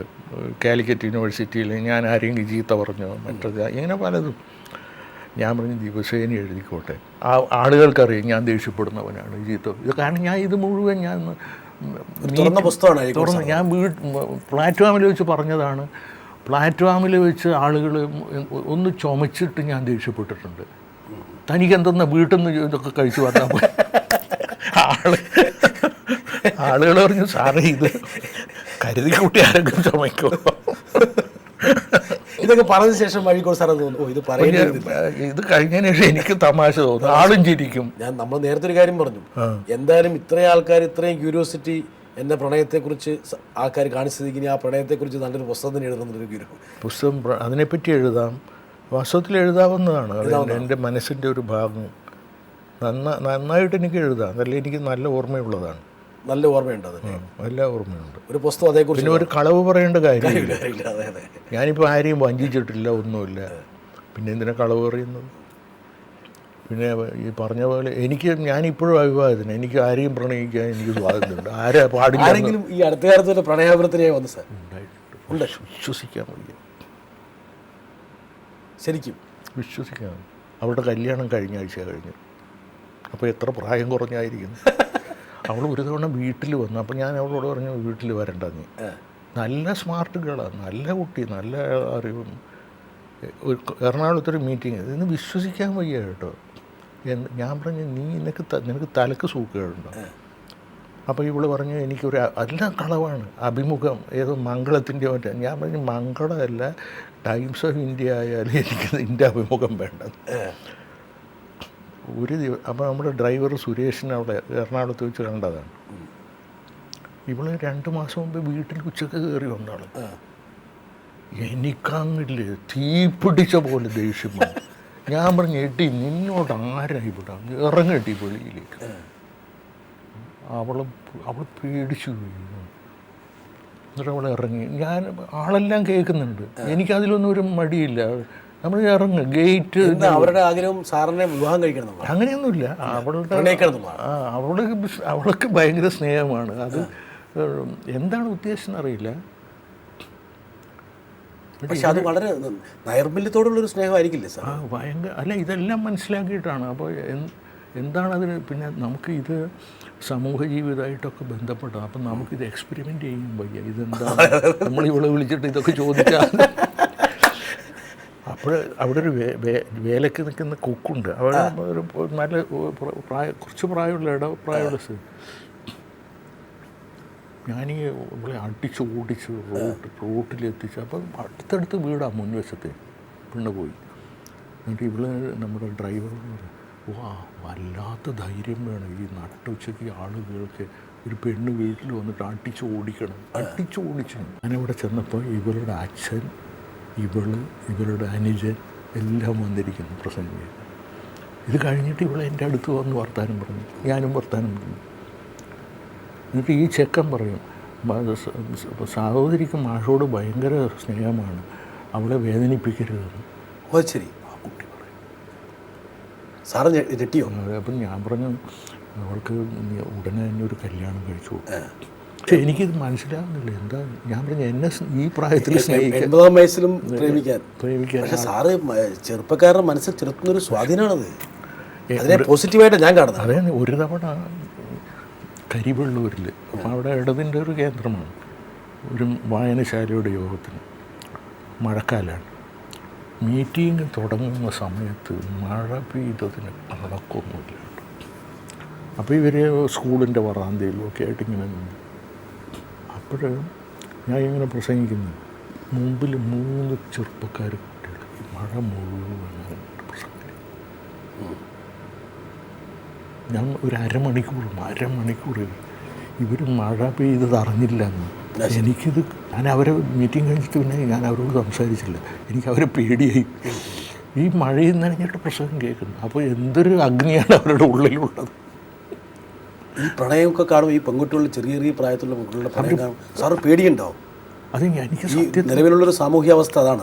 അതാണ്. ഇപ്പോൾ എൻ്റെ അഴീക്കോട് ഇങ്ങനെ എന്നൊക്കെ പറയാം. ഇത് മനസ്സിലാക്കി അഴീക്കോട് ഈ 20-ാം വയസ്സുള്ള പെൺകുട്ടിയെ പ്രലോഭിപ്പിക്കുന്നു എന്നൊക്കെ പറഞ്ഞാൽ ഇതിനൊക്കെ മറുപടി പറയാൻ കഴിയും. കാരണം ഇത് മനസ്സിൽ വളരെ സൂക്ഷ്മമായ ഒരു കാര്യമാണ്. അല്ല എന്ന് പറഞ്ഞാൽ ആൾ പറയും എന്തെങ്കിലും കാണുന്ന. പക്ഷേ ഈ വയസ്സെത്രയായാലും പ്രണയിക്കാൻ പറ്റുന്നൊരു സംഭവമല്ലേ മനസ്സെന്ന് പറയുന്നത്? പിന്നെ അല്ലേ, അവർ ഒന്ന് വെക്കുന്നതാണ് ഈ പെൺകുട്ടിയുടെ പോലും ശരീരത്തിനൊന്നും അല്ല ഇഷ്ടം, അതൊരു വേറെ എന്തുവാണ്. അപ്പോൾ ആശാൻ പറഞ്ഞ ഈ മാംസബന്ധമുണ്ട്, പക്ഷെ അതിനപ്പുറത്ത് അത് അനുഭവിക്കുന്നവർക്ക് പിന്നെ അത് ജീവിതത്തിൽ ഏറ്റവും വലിയ. പക്ഷേ എനിക്ക് തോന്നുന്നു, ഞാനിപ്പം ഒരു ചെറിയ വിമർശനാത്മകമായിട്ടാണ് സംസാരിക്കുന്നത്. സാറ് പേടിച്ചിട്ടാണ്. പേടിച്ചിട്ടാണ്, യാതൊരു സംശയമില്ല, പേടിച്ചിട്ടാണ്. പക്ഷെ ആ പേടിയെ മാറ്റിയിട്ട് ആ കുട്ടിയുടെ ഒരു നിർമ്മല സ്നേഹത്തെ, പ്രണയത്തെ മനസ്സിലാക്കാൻ കാരണം അല്ല, ഞാൻ സമൂഹത്തിൻ്റെ മുമ്പിൽ ഒരു പ്രത്യേക ജീവിതമുണ്ട്. ആ ജീവിതത്തിന് ഇപ്പോഴും ആ പ്രവർത്തനം ആവശ്യമാണ്. അത് ഞാൻ തകരാറിലാക്കുന്നത് ശരിയല്ല.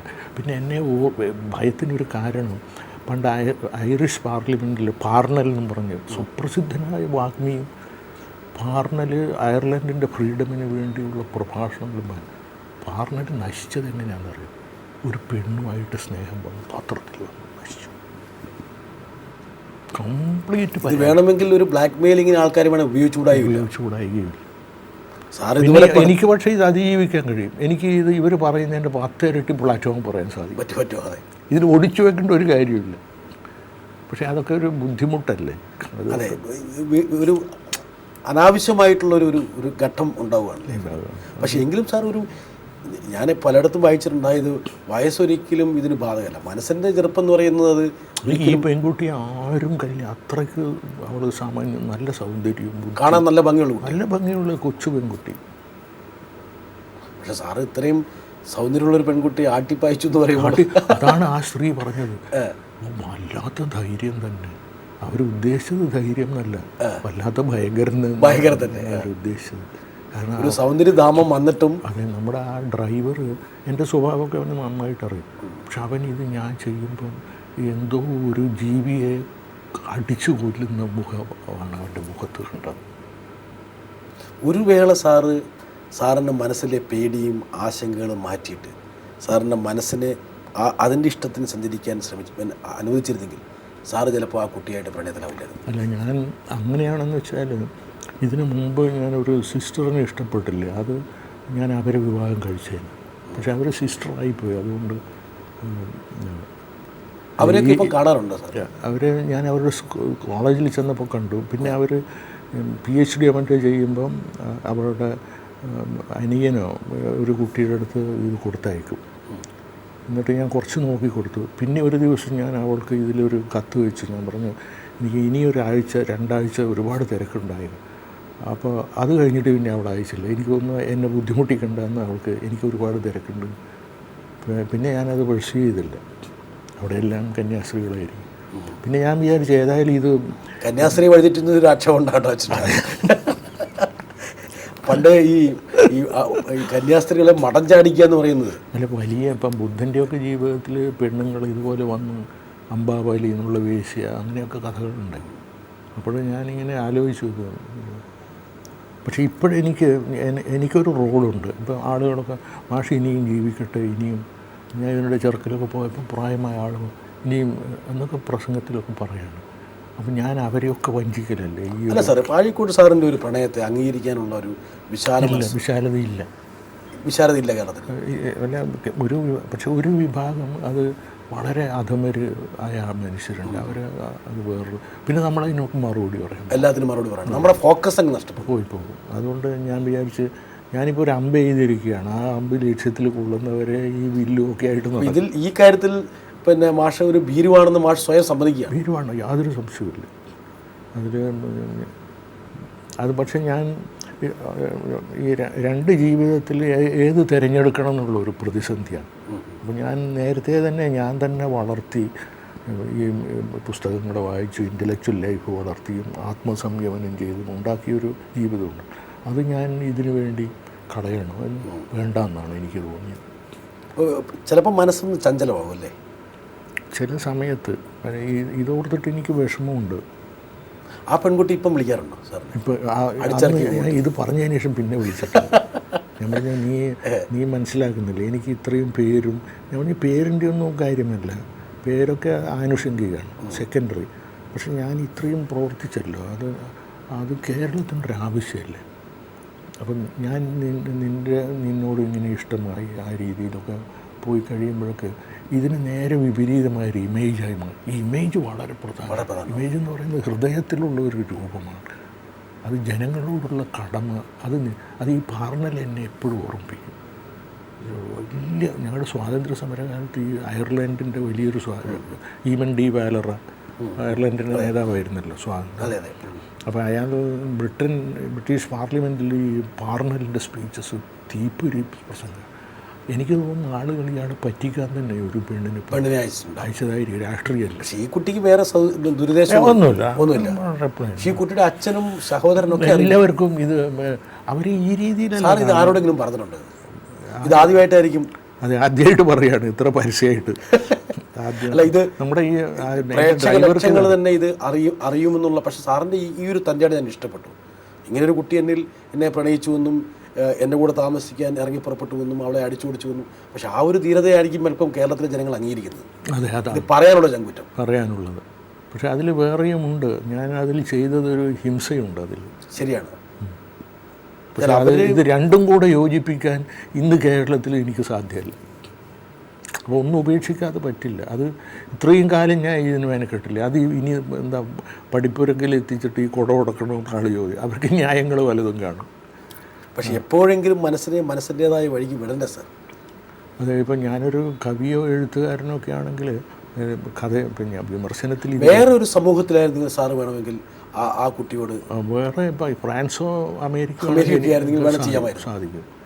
ഇവിടെ ജനങ്ങളുടെ ഒരു കൾച്ചറൽ ഒരു വളരെ സങ്കുചിതമായ മനസ്സുകളുടെ ഉടമയാണ് മലയാളികൾ. അതെ, ഒരു മീലിയമുണ്ട്. അവർ എന്തെല്ലാം വിപ്ലവം പറഞ്ഞാലും ഇത്തരം സംഗതികളിൽ വളരെ യാഥാസ്ഥിതികരും.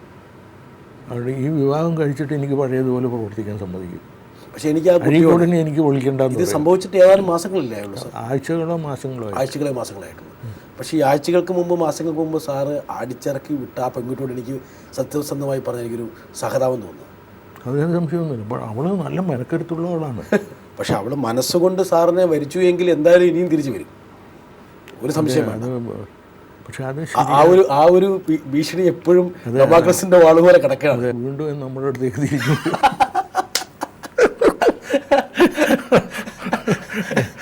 അവൾ ഇനി വിളിച്ചാൽ ഞാനത് പറയും.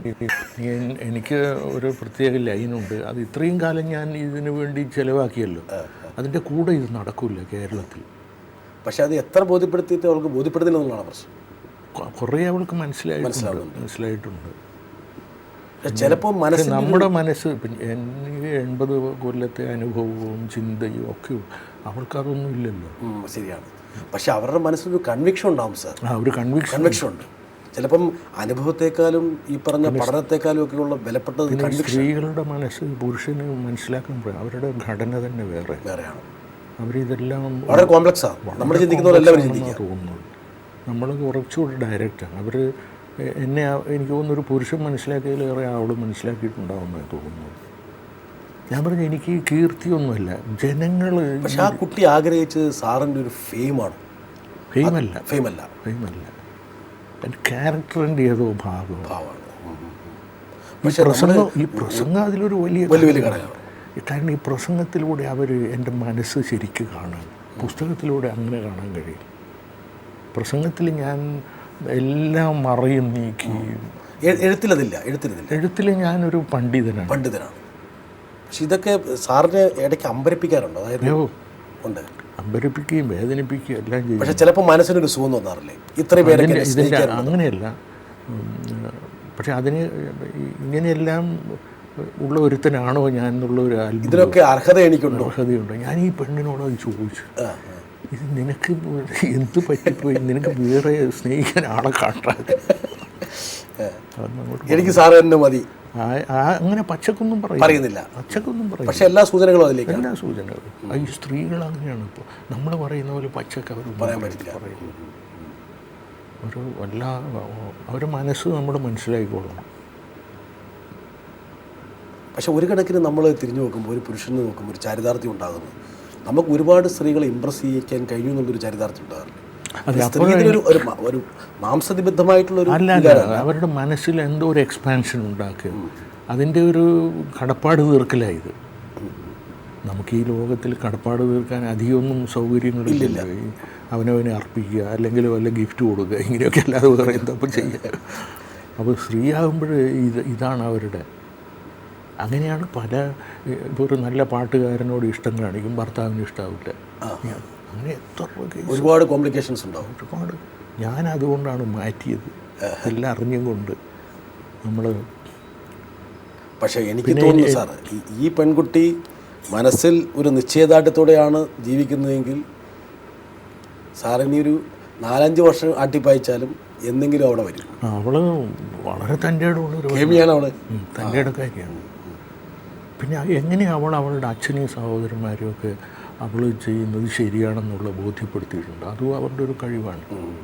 അവരുടെയും കൂടി അറിവോടെയാണ് അവർ ചെയ്യുന്നത്. അല്ല, അവർക്ക് പക്ഷേ ഇത്ര ആഴത്തിലുള്ള ബന്ധം ഉണ്ടെന്ന് അവരറിയില്ല. അവർ ചിലപ്പോൾ ഒരു ആരാധനയായിരിക്കും. അതെ, മാഷ് കല്യാണത്തിന് വരണം, ഇവിടെ അവർക്ക് വലിയ വാത്സല്യം തോന്നുന്നു. അനിയനും വാത്സല്യമാണ്, അച്ഛനും വാത്സല്യമാണെന്ന് തോന്നുന്നു. അങ്ങനെ എനിക്ക് മനസ്സിലായത്. പലപ്പോഴും ഈ ആരാധന എന്നുള്ളത് ഒരു സ്നേഹമായിട്ട് ഒരു മൂടുപട അല്ലേ? ശരിക്കും നമ്മൾ ഈ പുറമേക്ക് ഒരാളോട് ആരാധന ഉണ്ട് എന്ന് പറയുന്നത് ശരിക്കും അവരോടുള്ള സ്നേഹത്തെ മറച്ചു വെക്കാനുള്ള ഒരു പദപ്രയോഗമല്ല. അത് ഈ അഡ്മിറേഷൻ എന്ന് പറയുന്നത് ഇത് അത് ഈ ചില കുട്ടികളൊക്കെ ഇതുപോലെ എഴുതും. അവന് ഇതുപോലെ ചുരുക്കം പേരെ എഴുതും ഇങ്ങനെ തുറന്നിട്ട്. എങ്കിലും അതിൽ നിന്ന് മനസ്സിലാക്കാം നമുക്ക് ഇതൊക്കെ ഒരു ഇൻഡിക്കേഷനാണ്. നമ്മൾ പലപ്പോഴും അവർ പല ഭാഷയിലും നമ്മളെ അഭിനന്ദിക്കാറുണ്ട്. പക്ഷേ അഭിനന്ദനത്തിൻ്റെ പിന്നിലൊക്കെ പലപ്പോഴും ഒരു യഥാർത്ഥ പ്രണയമായിരിക്കും ഒളിഞ്ഞിരിക്കുന്നത്. പ്രത്യേകിച്ച് സാറിനെ ആരാധിക്കുന്ന ഒരുപാട് ആൾക്കാരുണ്ടോ ഈ ആരാധനയുടെ? സാറ് പറഞ്ഞ പോലെ സാറ് പഠിപ്പിച്ച എത്രയോ കുട്ടികൾക്ക് സാറിനോടൊരു പ്രണയം ഉണ്ടായിട്ടുണ്ടാവും. ഞാൻ മറ്റൊരു തരത്തിൽ പറഞ്ഞാൽ ഈ ആൺകുട്ടികളും പെൺകുട്ടികളുമുള്ള MA ക്ലാസ്സിലൊക്കെ ഇത് നടക്കുക എന്നുള്ളത് അത്ഭുതമാണ്. കാരണം എല്ലാ വിഷയങ്ങളും പരീക്ഷയും അങ്ങനെയാണ്. BA ഒക്കെ ആണെങ്കിൽ നമുക്ക് മനസ്സിലാക്കാം. MA ആകുമ്പോൾ ഒരു ലെവൽ കഴിയും, അത് കുറച്ചുകൂടി മെച്ചുറാണ്. അപ്പോൾ ഈ ആൺകുട്ടികളുണ്ടല്ലോ, ഈ ആൺകുട്ടികൾ പെൺകുട്ടികളായിരുന്നെങ്കിൽ അവർ മുഴുവനാളും പ്രണയത്തിൽപ്പെട്ടവരായി. ആൺകുട്ടി ആയതുകൊണ്ട് നമ്മൾ പ്രണയം എന്ന് പറയുന്നില്ല. അതെ അതെ, ഒരു അധ്യാപകനും വിദ്യാർത്ഥിയുമുള്ള ബന്ധം അസാധാരണമായ ബന്ധം. ഒരിക്കലും പതിറ്റാണ്ടുകൾ കഴിഞ്ഞാലും അർത്ഥമാറ്റാൻ കഴിയാത്തൊരു ബന്ധം. നമുക്ക് ഒരു സാധാരണ ബന്ധമേ അല്ല. വൈകാരികതയുടെ ഒരു തീവ്രതയുണ്ട് ക്ലാസ്സിൽ എപ്പോഴും. അതുപോലെ ഞാൻ പറയാറുണ്ട്, ഈ സമരം നടക്കുമ്പോൾ കുട്ടികളെ ഒരു യൂണിവേഴ്സിറ്റിയിലെ ക്ലാസ്സിലെല്ലാം ഒരൊറ്റ സമരജാഥ എൻ്റെ ക്ലാസ്സിൽ വരും. അങ്ങ് വന്ന് പോകും ഒരിക്കലും വന്നു. അപ്പോൾ പിള്ളേർക്ക് അറിയും മാഷ ക്ലാസ്സിൽ അവർ പോകില്ല. അത് എന്താണെന്ന് ചോദിച്ചാൽ അതൊന്നും അവർ ഉത്തരവൊന്നും പറയില്ല, അവർ പോകില്ല. എന്തായാലും പറഞ്ഞാൽ തീരില്ല. ഞാനൊരു ദിവസം സമയം പോലെ അവിടെ വരാം. ഇതുപോലത്തെ കഥകൾ എഴുതിയാൽ ഒരു 1000 പേജിൻ്റെ മാറ്ററുണ്ട് എനിക്ക്. സാറ് ഇത് എഴുതിയാലുണ്ടല്ലോ ഭയങ്കര ഇതായിരിക്കും. മലയാളം സംസാരിക്കുന്ന എന്താ പറയണ്ടേ, അത്ര അനായാസ സാർ ഇംഗ്ലീഷ് സംസാരിക്കുന്നത്? അതെ, അതും ഈ പറഞ്ഞ പോലെ സാർ ഇങ്ങനെ ഇംഗ്ലീഷിൽ ഇതുപോലെ സംസാരിക്കുന്നത് ഞാൻ വളരെ റെയറായിട്ട് അക്കേഷൻ വന്നാലേ ഞാൻ പറയാറുള്ളൂ. പക്ഷേ എൻ്റെ പ്രസംഗത്തിൻ്റെ ഉച്ചാരണം ഞാൻ ഒരു സംഗതി ആരോടും പറയാത്തത് ഇനി പറയാം. ഇനിയിപ്പോൾ വിളിച്ചു വെച്ചിട്ടെന്താ കാര്യമില്ല. നമ്മുടെ ഇന്ദിരാഗാന്ധി ഫൗണ്ടേഷൻ ഉണ്ടല്ലോ. അപ്പോൾ ഞാൻ നാഷണൽ ബുക്ക് ട്രസ്റ്റിനുള്ളപ്പോൾ അവരുടെ ഒരു ഗുഡ് ലിവിങ് എന്നൊരു തീം വെച്ചിട്ടായിരുന്നു ആ കൊല്ലത്ത്. അപ്പോൾ അവിടെയും പിന്നെ ഇന്ത്യയിൽ പലയിടത്തും. അപ്പോൾ എന്നെ അവർ ഈ യോഗത്തിന്, അപ്പോൾ അന്ന് മെക്നമാറ അങ്ങനെ ഒരുപാട് ആൾ വന്നിരുന്നു. എല്ലാവർക്കും ഒരു 5 മിനിറ്റിലധികം ഞാനന്നൊരു ചെറിയൊരു ഇൻ്റർപൊലേഷൻ പോലെ എന്തോ സംസാരിച്ചിരുന്നു.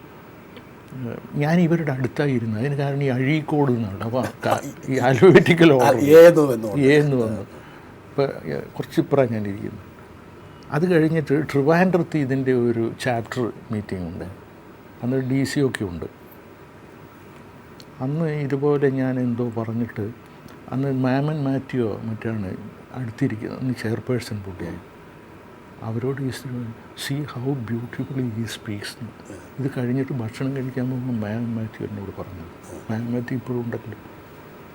See how beautifully. അപ്പം ഞാൻ ഇവരെ ശ്രദ്ധിച്ചിട്ടുണ്ട്. ഞാൻ പ്രസംഗിക്കുമ്പോൾ ഇവരിങ്ങനെ വാച്ച് ചെയ്യും. അത് സോർട്ട് ഓഫ്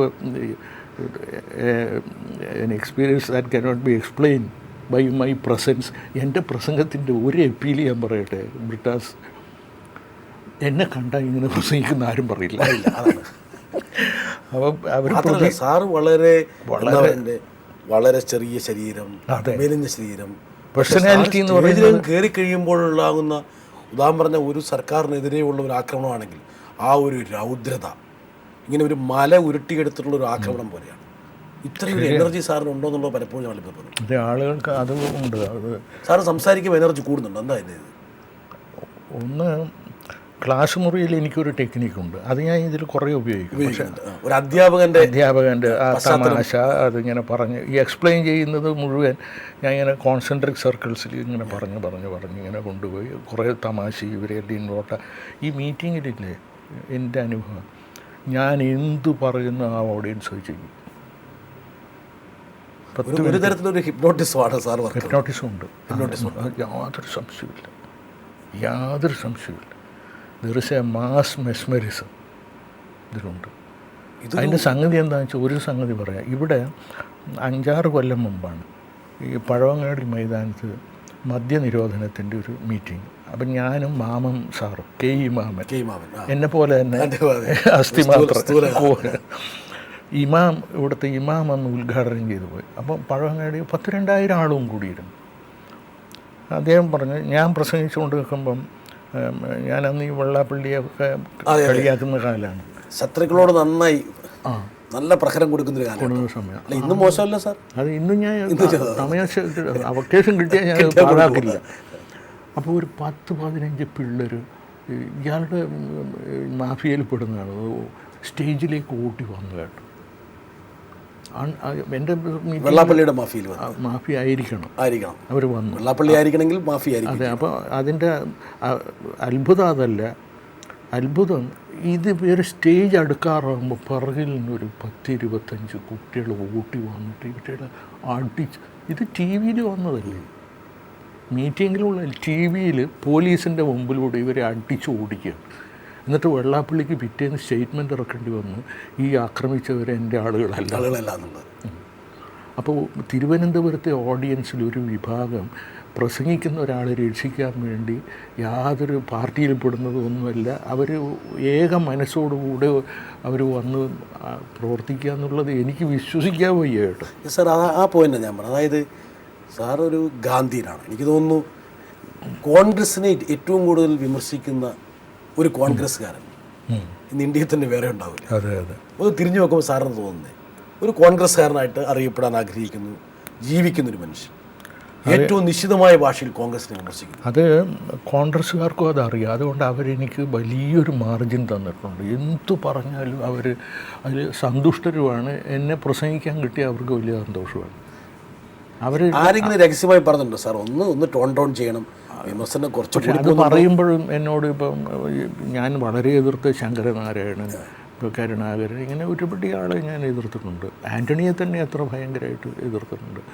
പക്ഷേ അവരാരും ഞാൻ പ്രസംഗിക്കുന്നതിൽ ഒരു അതൃപ്തിയില്ല. ഒരു കാരണം എന്താണെന്ന് വെച്ചാൽ എൻ്റെ എതിർപ്പിന് ഒരു കലാഭംഗിയുണ്ട്. ഞാൻ ഇതിനെ ഒരു ഡയറക്റ്റ് സാധാരണ രാഷ്ട്രീയക്കാരുടെ മാതിരിയുള്ള നഗ്ന ആക്രമണമല്ല. അത് കേൾക്കാൻ അതിനൊരു സുഖമുണ്ട്, ഒരു സുഖമുണ്ട്. അതിൽ ഞാൻ പലതും നേടുകയാണ്.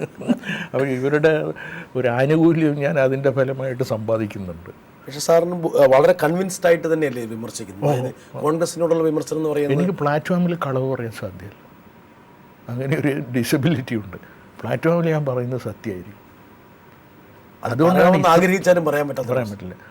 കാരണം ഇത്രയും കാലം പ്രസംഗത്തിൻ്റെ ഓറട്ടറി ഉണ്ടല്ലോ, അത് നിലനിർത്തിയ പ്രാസംഗികർ കേരളത്തിലുണ്ടായിട്ടില്ല. കാരണം അതായത് ഒരു 40-45 കൊല്ലം, 45 10-60 കൊല്ലമായി ഞാൻ പ്രസംഗിക്കുന്നു. 18ാമത്തെ വയസ്സ് തുടങ്ങിയത്. എങ്ങനെ ആദ്യത്തെ ഒരു പ്രസംഗം എങ്ങനെയാണ് സാർ?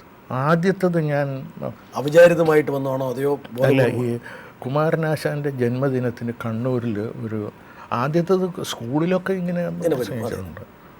അപ്പോൾ അവർ അത് മേട 1 ആശാൻ്റെ വിഷാദാത്മകത്വം അത് ഞാൻ കുറേയൊക്കെ എഴുതിയിട്ട്, അപ്പോൾ എനിക്കന്ന് ഒരു തൃപ്തിയും വന്നില്ല. അതോടുകൂടിയാണ് ഞാൻ ഈ എഴുതുക എന്നുള്ളതൊക്കെ എൻ്റെ മനസ്സിനെ ഞാൻ സ്വതന്ത്രനാക്കി വിട്ടു.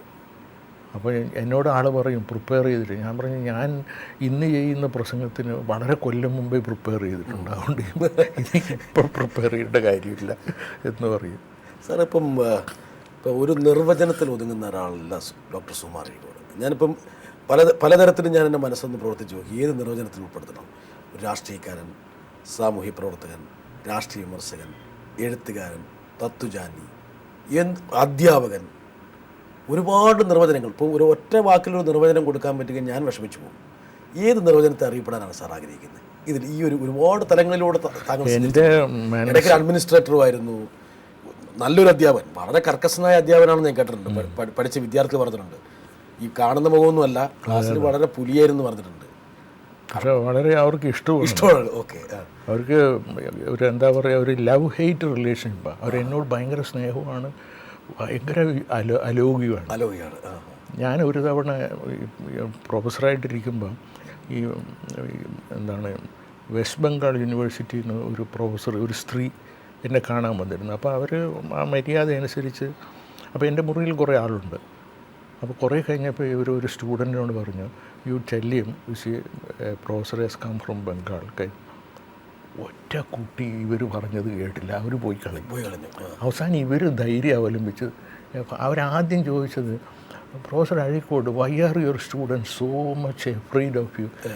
ഞാൻ പറഞ്ഞു, you are conveying something which you have actually used a word which is easily in access to you, but I think that is the wrong word.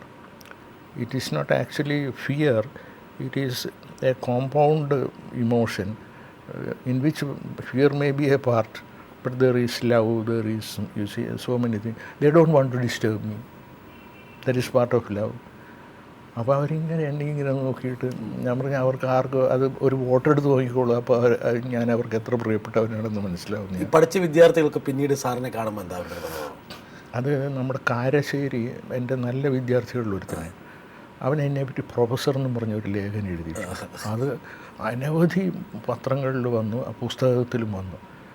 അപ്പോൾ അവർ പറയും, ഞങ്ങൾ ക്ലാസ്സിൽ ഏതോ ഒരു ലോകത്തിൽ മാഷ് എത്തിക്കും ഞങ്ങളിങ്ങനെ അത് അത്ഭുതത്തോടുകൂടെ അങ്ങനെ ഞങ്ങളൊരു വലിയ ആളുകളായിട്ടാണ് ക്ലാസ്സിൽ നിന്ന്. വിഷയമായിട്ടൊന്നും വലിയ ബന്ധമില്ല. ഞാനങ്ങനെ ഒരു നോട്ടൊന്നും കൊടുക്കില്ല. ഒരുപാട് അങ്ങനെ സംസാരിച്ചു പോകും. ആശാൻ്റെ നളിനിയൊക്കെ. പിന്നെ ഇവർ എൻ്റെ പ്രസംഗത്തിലും അപ്രതീക്ഷിതത്വം ഉണ്ടല്ലോ, അതൊരു വലിയ ഘടകമാണ്. പ്രതീക്ഷിക്കാത്ത ആശയം പറയും. ക്ലാസ് മുറിയിലും അങ്ങനെയാണ്. അപ്പോൾ ഇവർ അതിൻ്റെ ഒരു കണ്ണൊക്കെ വിടർന്ന് നിൽക്കുന്ന ഒരവസ്ഥയുണ്ട്. അത്ഭുതപ്പെട്ട് എനിക്ക് തോന്നുന്നു മറ്റ് ക്ലാസ്സുകളിലെ വിദ്യാർത്ഥികൾ പോലും സാറിൻ്റെ ക്ലാസ് കാണാൻ വേണ്ടി ക്ലാസ് വന്നിട്ടുണ്ട്. സാർ, ഞാൻ നേരത്തെ ചോദിച്ചൊരു ചോദ്യം, അതായത് സാറ് മത്സരരംഗത്തുണ്ടായിരുന്നു. അതായത് പൊറ്റക്കാടുമായിട്ട് മത്സരിച്ചു, ഒരു കോൺഗ്രസ് ആയിരുന്നു, മത്സരിച്ച് തോറ്റു. പിന്നീട് വ്യത്യസ്ത തലങ്ങളിലൂടെ സാറ് സഞ്ചരിച്ചു. ഒരു 2 പതിറ്റാണ്ടായിട്ട്, ഞാൻ കൃത്യമായി പറഞ്ഞ ഒരു രണ്ട് പതിറ്റാണ്ടായിട്ട് കേരളത്തിൻ്റെ ഒരു മനസാക്ഷി ഇങ്ങനെ കൈവച്ചുകൊണ്ടിരിക്കുകയാണ്. അത് ഉദാഹരണം പറഞ്ഞാൽ വലിയൊരു രാഷ്ട്രീയ കാര്യത്തെക്കുറിച്ചാണെങ്കിലും സാമൂഹിക കാര്യത്തെക്കുറിച്ചാണെങ്കിലും സാമ്പത്തിക കാര്യത്തെക്കുറിച്ചാണെങ്കിലും അഴീക്കോട് സാർ പറയുന്നത് കേൾക്കാൻ വേണ്ടിയും അഴീക്കോട് സാർ പറഞ്ഞതിനൊപ്പം നിൽക്കാനും ജനലക്ഷങ്ങളുണ്ട്. ഒരു സ്വേച്ഛാധിപതിയുടെ ഒരു ഭാവം ഇടയ്ക്കുണ്ടാകാറുണ്ട്. എന്നിൽ അതും ഒരു ചെറിയതുണ്ട്. പക്ഷേ എങ്കിലും ഇപ്പോഴിപ്പോഴും എനിക്കിത് മനസ്സിലായി. ആളുകൾ വിളിക്കുന്ന ഒരു മാസത്തിൽ എനിക്കൊരു 100-120 ഇൻവിറ്റേഷൻ കിട്ടും. അപ്പോൾ എനിക്ക് അങ്ങേയറ്റം ഒരു 24-25 ആക്സെപ്റ്റ് ചെയ്യാൻ കഴിയും. വാതിൽ ഞാൻ തുറക്കില്ല. കാരണം ആളുകൾ വന്ന് ഫോണിലൂടെ തന്നെ പറഞ്ഞ് ഒരു സെക്കൻഡ് കൊണ്ട് തീർക്കും. അപ്പോൾ ഞാൻ അത്ഭുതപ്പെടുകയാണ്. ഇപ്പോഴും എനിക്ക് തന്നെ അത്ഭുതമായി. ഇത് ചെല്ലുന്നിടത്ത് മുഴുവനും ആളുകൾ ഇങ്ങനെ തടിച്ചുകൂടുക. കോഴിക്കോടൊക്കെ ഞാൻ ടൗൺ ഹാളിലൊരു 1000-600-800 പ്രസംഗം ചെയ്തിട്ടുണ്ട്. ഇപ്പോഴും വെച്ചാൽ കോഴിക്കോട് ടൗൺ ഹാൾ ഫുള്ളാക്കാനൊന്നും ഒരു പ്രയാസമില്ല. അത് നേരത്തെ പറഞ്ഞ പോലെ ഒരു രാഷ്ട്രീയ കക്ഷിയുടെ സഹായത്തോടെ അല്ല അത്. അപ്പം പണ്ട് ഞാൻ ഒരു പത്രം എന്നെ ബ്ലാക്ക് ഔട്ട് ചെയ്യാൻ ശ്രമിച്ചപ്പോൾ ഞാൻ അവരോട് പ്രസംഗത്തിൽ പറഞ്ഞു, ചെയ്യണ്ട, നിങ്ങൾക്ക് വലിയൊരു സർക്കുലേഷൻ ഇല്ലേ, എനിക്കും ഉണ്ട് സർക്കുലേഷൻ, അത് ഓർമ്മ വേണമെന്ന് പറഞ്ഞു. സാർ ഇത് പറഞ്ഞു വരുമ്പോഴാണ്, അതായത് അഴീക്കോട് സാറുമായിട്ടുള്ള ചില ആൾക്കാരുടെ ഈ പറഞ്ഞ പൊരുതി അല്ലെങ്കിൽ ഈ പറഞ്ഞ ഏറ്റുമുട്ടൽ മാധ്യമങ്ങളുടെ മുൻപേജുകളിൽ ഒരുപാട് സ്ഥാനം പിടിച്ചിട്ട സംഭവമാണ്. സാറിൻ്റെ ഒരു നോക്കുകയാണെങ്കിൽ വെള്ളാപ്പള്ളിയായിട്ടുള്ള എനിക്ക് തോന്നുന്നു ഏത് പിഞ്ചു കുഞ്ഞിനും അറിയാവുന്നതാണ്. പിന്നെയുള്ളത് ടി പത്മനാഭൻ, MP വീരേന്ദ്രകുമാർ. പക്ഷെ പെട്ടെന്ന് വീരേന്ദ്രകുമാറും മാതൃഭൂമിയായിട്ടുള്ള അത് പെട്ടെന്ന് അവസാനിച്ചു. അത് വീരേന്ദ്രൻ്റെ ഒരു സൗജന്യമുണ്ട്, നന്മയുമുണ്ട്, തന്ത്രമുണ്ട്, എല്ലാം ഉണ്ട് അതിൽ. ഒന്ന് അദ്ദേഹത്തെ എന്നിൽ നാളെ അകറ്റിയതാണെന്ന് തോന്നുന്നു. അങ്ങനെ അതിനെപ്പറ്റി സംസാരിച്ചിട്ടില്ല. പക്ഷെ ഞങ്ങളുടെ അടുത്തുള്ള ആളുകൾ ഞങ്ങൾ തമ്മിൽ വളരെ അടുപ്പായിരുന്നു.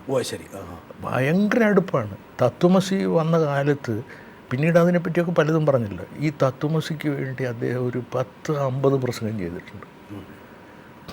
പാലക്കാട്ട് ഞാൻ ഒരു മീറ്റിങ്ങിൽ പ്രസംഗിക്കുമ്പോൾ ഇയാൾ ജനതാദളിൻ്റെ മീറ്റിങ്ങിന് പോയി. എൻ്റെ ശബ്ദം കേട്ടിട്ട് കാറ് നിർത്തിയിട്ട് മുമ്പിൽ വന്നിരുന്നു. അപ്പോൾ ഞാൻ പറഞ്ഞു ഇതായിരുന്നു. അപ്പം അത് കഴിഞ്ഞിട്ട് പുള്ളി പറഞ്ഞു, ഞാൻ എൻ്റെ രാഷ്ട്രീയ കക്ഷിയുടെ പ്രസംഗത്തിന് പോകുമ്പോഴാണ് ഞാൻ ഇവിടെ ശ്രോതാവായിട്ടിരിക്കും. ഇത് വേറെ ആരുടെയെങ്കിലും ഒരു കോൺസ്പിറസി ആയിരിക്കും, എന്തോ ഒന്നും ഉണ്ടായിരുന്നു. പക്ഷേ ഈ ഡസൻ ടോക്ക് അബൌട്ട് ഇറ്റ്. ശരി, പെട്ടെന്ന് നിങ്ങൾ തമ്മിലുള്ള സൗഹൃദം വീണ്ടും ഊട്ടുറപ്പിക്കും. അത് ഞാൻ വർക്കി സാറിൻ്റെ ഒരു ഫംഗ്ഷന് പാമ്പാടി പോയിരുന്നു. അന്ന് ഇദ്ദേഹത്തിനും പ്രസംഗമുണ്ട്. അപ്പോൾ TK രാമകൃഷ്ണൻ ആ മന്ത്രിസഭയുള്ള കാലത്താണ്.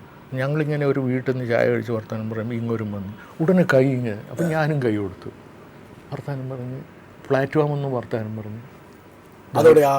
പിന്നെ വീട്ടിൽ വന്ന് അത് മാതൃഭൂമി തന്നെ പത്രത്തിലെല്ലാം കൊടുത്തു. ഇപ്പോഴദ്ദേഹത്തിൻ്റെ മറ്റേതൊക്കെ പോട്ടെ അതിനൊരു കാരണം, അത് അദ്ദേഹത്തിൻ്റെ ഒരു വലിയപ്പോൾ. ഞാൻ പറഞ്ഞു, അഴീക്കോടെ നമ്മൾ രണ്ടുപേരും മിക്കവാറും ഒരേ സംഗതികൾക്ക് വേണ്ടി വെളിയിൽ ഒരുപാട് ഫൈറ്റ് ചെയ്യുന്നു. അപ്പോൾ നമ്മൾ അകലുന്നതിന് എന്താ അർത്ഥമായിരിക്കുന്നു. അപ്പോൾ അതാണ് അദ്ദേഹം ചിന്തിച്ചത്. അപ്പോൾ നമ്മൾ ഒന്നിച്ച് ഫൈറ്റ് ചെയ്യേണ്ടവരാണ്. നമ്മൾ തമ്മിൽ ഫൈറ്റ് ചെയ്യുന്നത് പരമവിട്ടിതാണ്. അങ്ങനെ അതിൽ അഴീക്കോട് സാറിന് ഒരു തന്ത്രജ്ഞാനിയുടെ ഒരു സ്വഭാവം വന്നു. അപ്പോൾ അല്ല, എനിക്ക് പിന്നെ എന്താണെന്നറിയാം, ദേഷ്യം വന്നാൽ ഭയങ്കര ദേഷ്യം, ഭയങ്കര മുൻകോപിയാണ്. ഭയങ്കര മുൻകോപിയാണ്. ഇപ്പോഴും തത്വമസിയൊന്നും എഴുതിയിട്ടൊന്നും ഒരു ഫലവുമില്ല. സ്വഭാവത്തിലൊരു പരിവർത്തനം ഉണ്ടാക്കാൻ പറ്റിയിട്ടില്ല. പക്ഷെ ഞാൻ ഇപ്പോഴും കുറച്ച് എങ്കിലും അത് ദേഷ്യം വന്നാൽ പിന്നെ പക്ഷെ അത് കഴിഞ്ഞിട്ട് പെട്ടെന്ന് മറക്കുകയും ചെയ്യും. ഞാനത് ചോദിക്കാൻ പേടിച്ചൊരു കാര്യമാണ്. പക്ഷേ ഇത് മുൻകോപം ഉണ്ടെന്ന് സാർ സമ്മതിച്ചുകൊണ്ട് തന്നെ ഞാൻ ആ സ്വാതന്ത്ര്യം എടുത്ത് ചോദിക്കുകയാണ്. ഈ മിമിക്രിക്കാർ സാറിനെ ഒരുപാട് അനുകരിക്കും, ഒരുപാട് ഇമിറ്റേറ്റ് ചെയ്യുന്നു. ആദ്യം സാറിന് ഒരു ഈർഷ്യ തോന്നിയതായിട്ട് ഞാൻ ഉണ്ടായിരുന്നു. അപ്പോൾ ആ ഈർഷ്യ എങ്ങനെ മാറി കിട്ടി? പിന്നെ ഞാൻ അതിനെപ്പറ്റി ആലോചിച്ചു. ഞാൻ പറഞ്ഞു, ഇതും ഒരു തരത്തിലുള്ള ഒരു എപ്രീസിയേഷൻ അല്ലേ, ആളുകൾ സന്തോഷിക്കുന്നു. അതുകൊണ്ട് നമ്മൾ ഒരു തരത്തിൽ അഴീക്കോട് സാറിനുള്ള പ്രതിഭയോടുള്ള ഒരു അംഗീകാരമല്ലേ? അംഗീകാരമാണത്.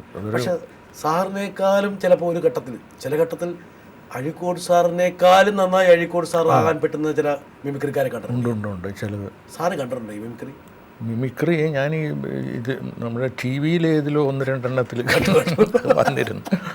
അപ്പോൾ കൈരളി തന്നെ വന്നിരുന്നു ആരംഭത്തിൽ. എനിക്കൊരു ചെറിയ പേടിയുണ്ടായിരുന്നു, ഇനി ഞാൻ വന്ന ശേഷം ഇത് മിമിക്രി കാണിക്കുമ്പോൾ സാറിന് വിഷമം ഉണ്ടാവുമെന്നൊരു പേടിയിരിക്കും. ഇല്ല, ഇപ്പോഴും I think I have overcome that. പക്ഷെ എന്നാലും സാർ ആദ്യം ഈ മിമിക്രി കണ്ടപ്പോൾ സാർ എന്താ തോന്നിയത്? അല്ല, അപ്പം എല്ലാവർക്കും പെട്ടെന്ന് തോന്നുന്ന കളിയാക്കുക എന്നാണ്. കളിയാക്കുക അല്ലെങ്കിൽ പരിഹസിക്കുക. നേരെ മറിച്ച് ഹാസ്യം എന്നുള്ളത് ഒരു അംഗീകാരത്തിൻ്റെയോ അല്ലെങ്കിൽ ഒരു ബഹുമാനിക്കലിൻ്റെയോ ഒരു ഭാഗമാണ്. ഹാസ്യം എന്ന് പറയണമെങ്കിൽ ഹാസ്യത്തിന് വിഷയമാകണമെങ്കിൽ ഒരു വലിയ വളർച്ച വേണം, അല്ലാത്തവരെ ഹാസ്യപാത്രമാക്കാൻ കഴിയില്ല. അപ്പോൾ സാർ ആദ്യം കാണുമ്പോൾ തന്നെ വളരെ ഒരു വിഷമം തോന്നിയല്ലേ? ആദ്യം ഒരു വിഷമം തോന്നി. ആരോടെങ്കിലും സാർ ഇത് ഡിസ്കസ് ചെയ്തോ? ഞാനത് എനിക്ക് തോന്നുന്നു ഞാൻ ഐ വി ദാസിനോട് പറഞ്ഞെന്ന് തോന്നുന്നു. എന്നിട്ട് ദാസ് വിളിച്ച് ഇവിടെ ആരോട് പറഞ്ഞത്. അതെ. അതിനുശേഷം സാറിന് എന്ന് മുതലാണ് ഇതിനോട് പൊരുത്തപ്പെടാനൊരു ഇതുണ്ടായത്? സാധാരണ അങ്ങനെ എളുപ്പത്തിൽ പൊരുത്തപ്പെടുന്ന. അല്ല, പിന്നെ ഞാൻ തന്നെ അത് ആലോചിച്ചപ്പോഴും ഞാൻ ഇതിൽ ഒന്ന് നമ്മുടെ എന്തുവാരുടെ ജയരാജ് വാര്യർ പുള്ളി എന്നെ ഒരുപാട് ഇമിറ്റേറ്റ് ചെയ്യുന്നതാണ്. അപ്പോൾ അദ്ദേഹത്തിനൊന്നും ഒരു ദുഷ്ട മനോഭാവം ഒന്നുമില്ല. എന്നെ വളരെ ഇഷ്ടപ്പെടുന്ന ആളുകളില്ല. അപ്പം ഞാനത് ആലോചിച്ചു, അവരുടെ ഇഷ്ടത്തിൻ്റെ ഞാൻ അതുപോലെ കാണാൻ കഴിയാത്തത് എൻ്റെ ഒരു വളർച്ചയില്ലായ്മയല്ലേ? അങ്ങനെയാണ് ഞാൻ ഇങ്ങനെയല്ലേ? ശങ്കർ വീക്കിലിയിൽ കാർട്ടൂൺ നെഹ്റു അത് ഇഷ്ടപ്പെട്ടല്ലോ, അപ്പോൾ ആ വലുപ്പം എന്താ എനിക്ക് വരാത്തത്? അങ്ങനെയൊക്കെ പറഞ്ഞ് ഇപ്പോൾ now I think I don't lose my ഇവരെന്താ ഇമിറ്റേറ്റ് ചെയ്യാത്തതെന്നുള്ളത്.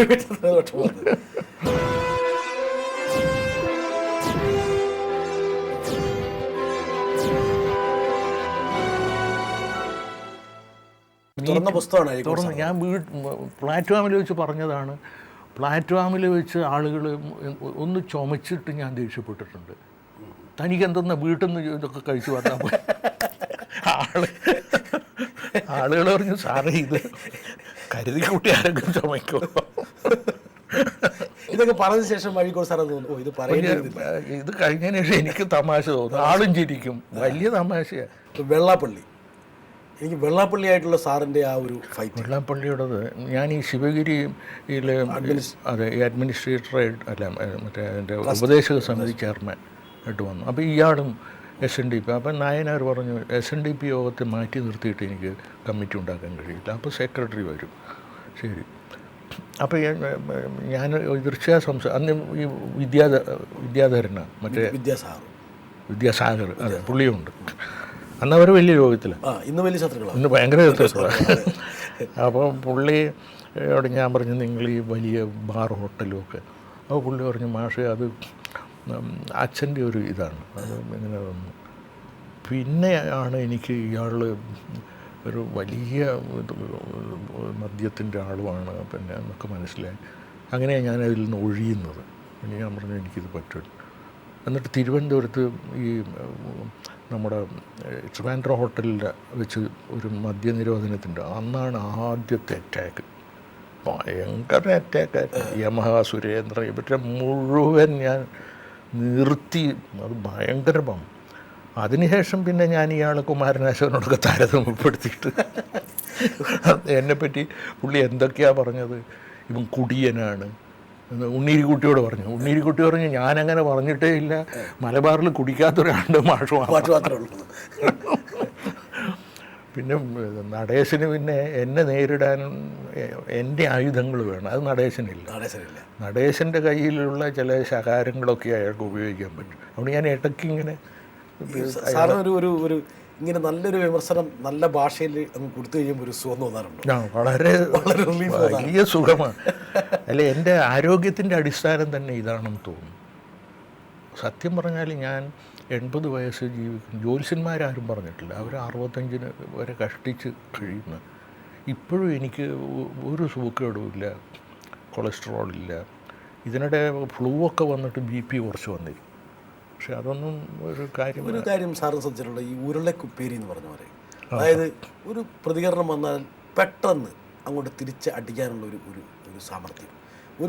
എനിക്ക് തോന്നുന്നൊരു ഒരാളെ പട്ടിയെന്ന് വിളിച്ചപ്പോൾ എന്തോ ഒരു പ്രശ്നം ഉണ്ടായി, പെട്ടെന്ന് സാറിന് പ്രതികരണം ഉണ്ടായി. അത് പട്ടിയെന്ന് വിളിച്ചോണ്ടെന്തിനാ കുറയ്ക്കാൻ പോയത്? ഇതെങ്ങനെ ഇത് സാധ്യമാവുന്നു? ഇത് സാർ പറഞ്ഞ പോലെ ഒരു ബോധാവസ്ഥയിലുള്ള ഒരു അതെ, അത് പെട്ടെന്ന് അത് നമ്മുടെ കൊയ്സ്ലർ പറയല്ലോ, നമ്മുടെ ജീനിയസിൻ്റെ ഒരു ഭാഗമാണ് ഈ ഹ്യൂമറും പെട്ടെന്നുള്ള റീപാർട്ടിയും.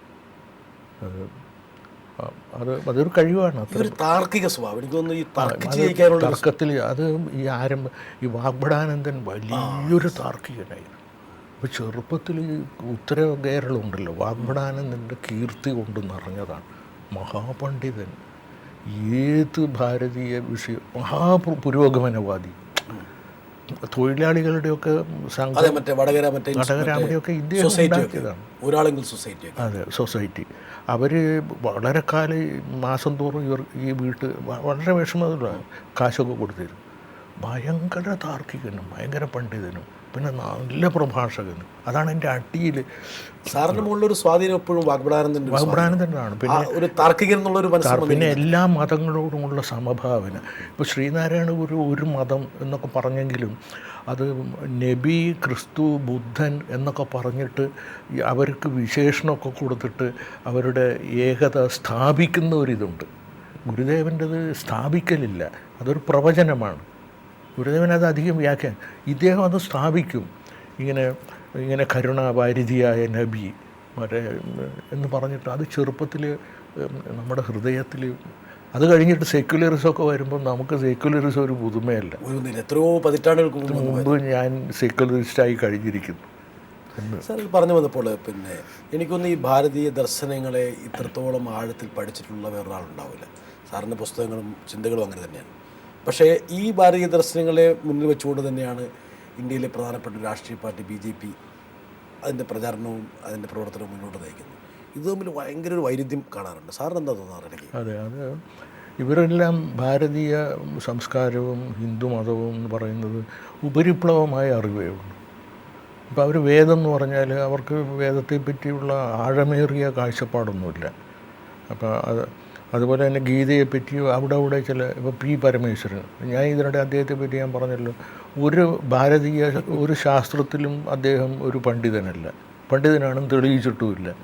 പിന്നെ 2-3 ശ്ലോകം ചൊല്ലിയിട്ട് പറയുമ്പോൾ ആൾ വിചാരിക്കും വലിയ പണ്ഡിതനാണ്. ഇപ്പോൾ വ്യാകരണമായാലും മീമാംസയായാലും വേദാന്തമായാലും അതിലൊക്കെ ഒരു ഉപസ്ഥിതി വരിക എന്ന് പറഞ്ഞാൽ അതിലുള്ള മഹാഗ്രന്ഥങ്ങളും ഒരുപടി വായിച്ച് ആ ഒരു ശാസ്ത്ര നിഷ്ണാതത്വമൊന്നും പരമേശ്വരനില്ല. ഞാൻ ഈ വാഗ്ഭടൻ്റെ ഇതുള്ളത് കൊണ്ട് അത് ഒരുപാട് സ്വയം ചെറുപ്പത്തിലേ പഠിച്ചവനാണ്. വേദാന്തവും സാഹിത്യവും, 2 ശാസ്ത്രം, സാഹിത്യമീമാംസയും വേദാന്തവും ഉണ്ടല്ലോ, എനിക്ക് മിക്കവാറും ഏറെക്കുറെ എനിക്ക് പൂർണ്ണമായിട്ട് അറിയാം. അത് പിന്നെ ബാക്കിയുള്ളതൊക്കെ തനിയെ വരും. നമ്മൾ സാർ ഒരു ഗാന്ധിയൻ എന്നുള്ള രീതിയിൽ ഇപ്പം എനിക്ക് തോന്നുന്നു കേരളത്തിലെ അന്യം നിന്ന് പോകുന്നൊരു വിഭാഗമാണ് ഈ ഗാന്ധിയന്മാരെന്ന് പറയുന്നത്. ഇപ്പോഴൊരു ഗാന്ധിയനായി അതിൻ്റെ ഒരു ഗർവോടെ അറിയപ്പെടാനൊരു ആഗ്രഹം സാറിന് എപ്പോഴും ഉണ്ട്. ആ അഭിമാനിച്ച് എപ്പോഴും നമുക്ക് അല്ല, എൻ്റെ ഔദ്യോഗിക ഗാന്ധിയൻ അല്ല ഞാൻ. അവരുടെ ഗാന്ധിയൻ എന്നുള്ളൊരു സംഘടിത സ്വഭാവമുള്ളൊരു ഞാൻ അതിൽപ്പെടുന്ന ആളല്ല. അവർ ഹിന്ദുമതത്തെ BJP കാണുന്നു എന്ന് പറഞ്ഞതുപോലെ തന്നെ ഇവരുടെ കാഴ്ച എൻ്റെ കാഴ്ചയിൽ പൊരുത്തപ്പെടാത്തതാണ്. ഞാൻ ഗാന്ധിജിയെ കാണുന്നത് അദ്ദേഹം കാരുണ്യവാനും സ്നേഹമയനും ശത്രുക്കളോട് മുഴുവൻ ആ ഗാന്ധിയല്ല. ആ ഗാന്ധിക്ക് ഇന്ത്യയിൽ വിപ്ലവം ഉണ്ടാക്കാൻ കഴിയില്ല. എൻ്റെ ഗാന്ധിജി എവിടെ അനീതിയുണ്ടോ, എവിടെ പാവങ്ങൾ മർദ്ദിക്കപ്പെടുന്നുവോ അവിടെ ആ പാവങ്ങൾക്ക് വേണ്ടി യുദ്ധം ചെയ്യുന്ന ആളാണ് ഗാന്ധിജി. അതിൽ അദ്ദേഹം യുദ്ധസാമഗ്രി ആയുധത്തേക്കാൾ ഫലപ്രദം അവനവൻ്റെ ആത്മാവും അതിൻ്റെ മനസ്സുമാണ്. അല്ലാതെ അതാണ് നിരായുധ സമരം എന്ന് പറഞ്ഞാൽ അദ്ദേഹം അന്യ ആയുധം എന്നാണ്, മറ്റേ ആയുധത്തിന് വ്യത്യസ്തമായ ആയുധം ഉപയോഗിക്കുന്നു. സാർ ഈ തത്വമസിക്ക് ശേഷം ഇപ്പം സാറിൻ്റെ ഈ പിന്നെ എഴുത്തുകൾ എനിക്ക് തോന്നുന്നു കുറഞ്ഞു വന്നു. അതായത് പിന്നെ സാറിൻ്റെ പ്രസംഗങ്ങളെല്ലാം വെച്ചൊരു പുസ്തകം വന്നു. പക്ഷേ പിന്നെ ഒരു ഗൗരവമായിട്ടൊരു ഗ്രന്ഥമോ ഞാൻ ആ ഭാരതീയത മാത്രമേ അതിനുശേഷം അതും പ്രസംഗം കൂട്ടിച്ചേർത്താം. പിന്നെ എന്തോ വന്നെന്ന് വെച്ചാൽ എൻ്റെ പ്രവർത്തന മേഖല മാറിപ്പോയി. ഇപ്പോഴും ജനങ്ങൾ വിടുന്നില്ല വെറുതെ. അതെ, എനിക്ക് ഒരു ഇടവേള കിട്ടുന്നില്ല. അപ്പോൾ പത്രങ്ങളിൽ എഴുതുന്ന കോളം എഴുതി അതെല്ലാം പുസ്തകമാക്കുക. പണ്ട് അതൊക്കെ ഇപ്പം നിവൃത്തിയോ വേണമെന്ന് വെച്ചാൽ സാധിക്കും. പക്ഷേ എനിക്ക് ധാരാളം ഒഴിവ് സമയം വേണം. ധാരാളമൊന്നും വേണ്ട. ഇപ്പം ഞാൻ തത്വമസിയൊക്കെ പ്രൊഫസറായി ഇരുന്നും കൊണ്ട് ഞാൻ 2 ദിവസമേ ലീവ് എടുത്തിട്ടുള്ളൂ അത് എഴുതാൻ. ബാക്കിയെല്ലാം പ്രൊഫസറായി ഇരുന്നും കൊണ്ട് വൈകുന്നേരം എഴുതി തീർത്തതാണ്. പക്ഷെ സാറിന് ഈ പ്രസംഗിക്കുമ്പോൾ കിട്ടുന്നൊരു സുഖം ഒരിക്കലും നിർവൃതി ഒരിക്കലും എഴുത്തിൽ കിട്ടില്ല. 2 പുസ്തകം എഴുതുമ്പോഴാണ് എനിക്കത് കിട്ടിയത്. ഒന്ന് ആദ്യത്തെ കൃതി ആശാൻ്റെ സീതാകാരം. അതിൽ ചില ഭാഗങ്ങൾ എനിക്ക് വീണ്ടും എഴുതാൻ കഴിയില്ല. അതുപോലെ തത്വമസിയിൽ ചില ഭാഗങ്ങളുണ്ട് എനിക്ക് അത് വീണ്ടും എഴുതാൻ കഴിയില്ല. പക്ഷേ എനിക്ക് വേണമെന്ന് വെച്ചാൽ വേദത്തെ പറ്റി, ശ്രീനാരായണനെ പറ്റിയും ഇതിനെപ്പറ്റിയൊക്കെ എനിക്ക് സമയം കിട്ടിയാൽ എഴുതാവുന്നതാണ്. അതിനൊരു സാവകാശം ഇപ്പോൾ സാറിന് കിട്ടുന്നില്ല. സാവകാശം കിട്ടുന്നില്ല. പറഞ്ഞു വരുമ്പോൾ കേരളത്തിലൊരു പ്രത്യേക പ്രതിഭാസം എനിക്ക് തോന്നുന്നു, രാഷ്ട്രീയക്കാർ വിമർശിക്കുന്നതായിരിക്കും, ഉദ്യോഗസ്ഥർ വിമർശിക്കുന്നതായിരിക്കും. അതായത് ഈ സാംസ്കാരിക നായന്മാർ അവരെല്ലാത്തിനെയും വിമർശിക്കും, പക്ഷെ ഒരു വിമർശനത്തിനും അവർ വിധേയരാകില്ല. അങ്ങനെ ഒരു വിമർശനമുണ്ട്. പക്ഷേ എന്നെ എല്ലാവരും വിമർശിക്കുന്നുണ്ട്. ഞാൻ ആ ടൈപ്പല്ലേ. എന്നെ ഇപ്പോൾ വെള്ളാപ്പള്ളി വരെ വിമർശിച്ചു എന്ന് പറഞ്ഞാൽ പിന്നെ ഈ 100 പത്രങ്ങൾ പോലും എന്നെ വിമർശിക്കുന്നുണ്ട്. വീരേന്ദ്രൻ വിമർശിച്ചു. അങ്ങനെ ഞാൻ കൊള്ളാനും കൊടുക്കാനും തയ്യാറാണ്. എനിക്ക് നമ്മുടെ എഴുത്തുകാരെ പറ്റിയുള്ള പരാതി, നമ്മുടെ കഴിഞ്ഞ നവോത്ഥാന കാലഘട്ടത്തിൽ നമുക്ക് അസാധാരണ തേജസ്വികളായ ഒരുപാട് കവികളും ഒക്കെ ഉണ്ടായിരുന്നു. അപ്പോൾ ആ കാലത്ത് തന്നെ ഇവിടെ സാഹിത്യ തത്വചിന്തയെപ്പറ്റി ഒരു ധാരണ പലർന്നത് അവരുടെ ജീവിതവും ഈ ധാരണയും തമ്മിൽ പൊരുത്തമില്ലാത്തത് ആയിരുന്നു. ധാരണ എന്താണെന്ന് വെച്ചാൽ സാഹിത്യം സമൂഹ പ്രശ്നങ്ങളിൽ നിന്ന് അതിൻ്റെ വിഴുപ്പലക്കരുത്, മാറി നിൽക്കണം. അതിൻ്റെ മൗലികമായ മുണ്ടശ്ശേരി പോലും ഒരു ഘട്ടത്തിൽ ഈ വിഷയങ്ങളെപ്പറ്റി പറഞ്ഞ ഹൃദയ ചുരുക്കം ഉണ്ടാവും എന്ന് പറഞ്ഞൊരു ഘട്ടത്തിൽ. അന്ന് അങ്ങനെ ഒരു ചിന്ത, മുണ്ടശ്ശേരി ആ കൂട്ടത്തിൽ നിന്ന് സ്വതന്ത്രനായ ആളാണ്. പക്ഷേ അന്നത്തെ വലിയ എഴുത്തുകാരുണ്ടല്ലോ, അവർ ഈ സാമൂഹിക പ്രശ്നങ്ങളിൽ കഴുത്ത് വരെ മുങ്ങിയവരുമായിരുന്നു. കുമാരനാശാൻ SNDP സെക്രട്ടറി ആയിരുന്നു, ശ്രീമൂല അസംബ്ലിയിൽ അംഗവുമായിരുന്ന സമയത്താണ് അദ്ദേഹത്തിൻ്റെ മേജർ വർക്ക്സ് മുഴുവൻ വരുന്നത്. അത് ചിന്താവട്ടയായ സീതയും മറ്റേ അതും ഇതും ഒക്കെ വരുന്നത് ആ കാലത്ത്. അതൊന്നും അദ്ദേഹത്തിൻ്റെ ഹൃദയം ചുരുക്കി. സാമൂഹിക രാഷ്ട്രീയ വിഷയങ്ങളിൽ നിന്ന് അല്പം മാറി നിൽക്കുന്നതാണ് ഇപ്പോൾ സാഹിത്യകാരന് ഭംഗി എന്ന് അവരെന്നിട്ട് അതിന് മോഡേണിസം, സൂപ്പർ മോഡേണിസം എന്നൊക്കെയുള്ള ആ ഘട്ടം വരെ നമ്മുടെ ഭാരതീയ ചിന്തയായിട്ട് എപ്പോഴും ഒരു ബന്ധം വെച്ചിട്ടാണ് മുണ്ടശ്ശേരിയും എല്ലാം സംസാരിച്ചത്. ഇവർക്ക് ആ ബന്ധം ഇല്ലാതെ യൂറോപ്പിലെ പ്രൊഫസർമാർ എന്താ പറയുന്നത്, അതിൻ്റെ മാറ്റൊലികൾ പറയുന്നത്, അവർ മലയാളം തന്നെയും പാരായണ യോഗ്യമല്ലാത്ത ഭാഷയായി മാറിയിരിക്കുകയാണ്. കേരളത്തിലെ പുതിയ തലമുറ മലയാള ഭാഷയ്ക്ക് ഒരു സൗരഭ്യവും സൗന്ദര്യവും ഒക്കെ ഉണ്ട്. അത് മുണ്ടശ്ശേരിയുടെയും മാനദണ്ഡത്തിലൊക്കെ ആ മേഘത്തിൻ്റെ പോക്കൊക്കെ വർണ്ണിക്കുന്നതില്ലേ. വാസ്തവത്തിൽ കാളിദാസൻ പോലും വന്നിട്ട് ക്ഷയിക്കാൻ കൊടുക്കും, അത്ര മനോഹരമായി വർണ്ണി. അതുപോലെ തന്നെ മാരാർ ഈ മഹാഭാരതത്തിൽ കർണനെ പറ്റിയൊക്കെ വർണ്ണിക്കുന്ന, ആ യുദ്ധമൊക്കെ വർണ്ണിക്കുന്നത് എന്തും മനോഹരമായിട്ടാണ്. മലയാളത്തിൻ്റെ മുഴുവൻ സൗഭാഗ്യം വിമർശകരുടെ കയ്യിലാണ് ഗദ്യത്തിൻ്റെ ശ്രേഷ്ഠത. അത് നശിപ്പിച്ചു കളഞ്ഞു ഇവർ. കാരണം ഇവർക്ക് സ്വകീയമായ മലയാളം നഷ്ടപ്പെട്ടവർ, കാരണം അവർക്ക് സ്വകീയമായ മനസ്സില്ല. സാർ ഇവരുടെ കാണുമ്പോഴൊക്കെ സാർ പറയാറുണ്ടോ ഈ ഒരു ഞാൻ ഇതൊക്കെ പ്രസംഗത്തിൽ ഇവരെ ഒന്നും ഇപ്പോൾ കാണുന്നില്ല, ഇഷ്ടപ്പെടാറില്ല, അല്ല കാണാറുമില്ല. സാഹിത്യ സമ്മേളനങ്ങളിൽ ഞാൻ വളരെ ചുരുക്കമായിട്ടേ ഇപ്പോൾ പോകുന്നുള്ളൂ. ഞാൻ പിന്നെ പ്രസംഗത്തിൽ എല്ലാം പറയുന്നേ ഉള്ളൂ, അവരെല്ലാം കേൾക്കുന്നുണ്ട്. പക്ഷെ അവർക്ക് ചില ആൾക്കാർക്ക് സാറിനോടൊരു നീരസം ഉണ്ട്, നീരസം ഉള്ളിൽ ചിലപ്പോൾ ഉണ്ടായിരിക്കാം. പക്ഷെ അവർ ഇതൊക്കെ ഇന്ന് നമ്മൾ ആഴ്ചപ്പതിപ്പുകളിലൊക്കെ അച്ചടിച്ചു വരുന്നതൊന്നുമല്ല സാഹിത്യത്തിലെ നിലനിൽപ്പ്, സ്ഥായി ആയ നിലനിൽപ്പ്. അത് കുറച്ച് കഴിയുമ്പോൾ അവർക്ക് മനസ്സിലാവും.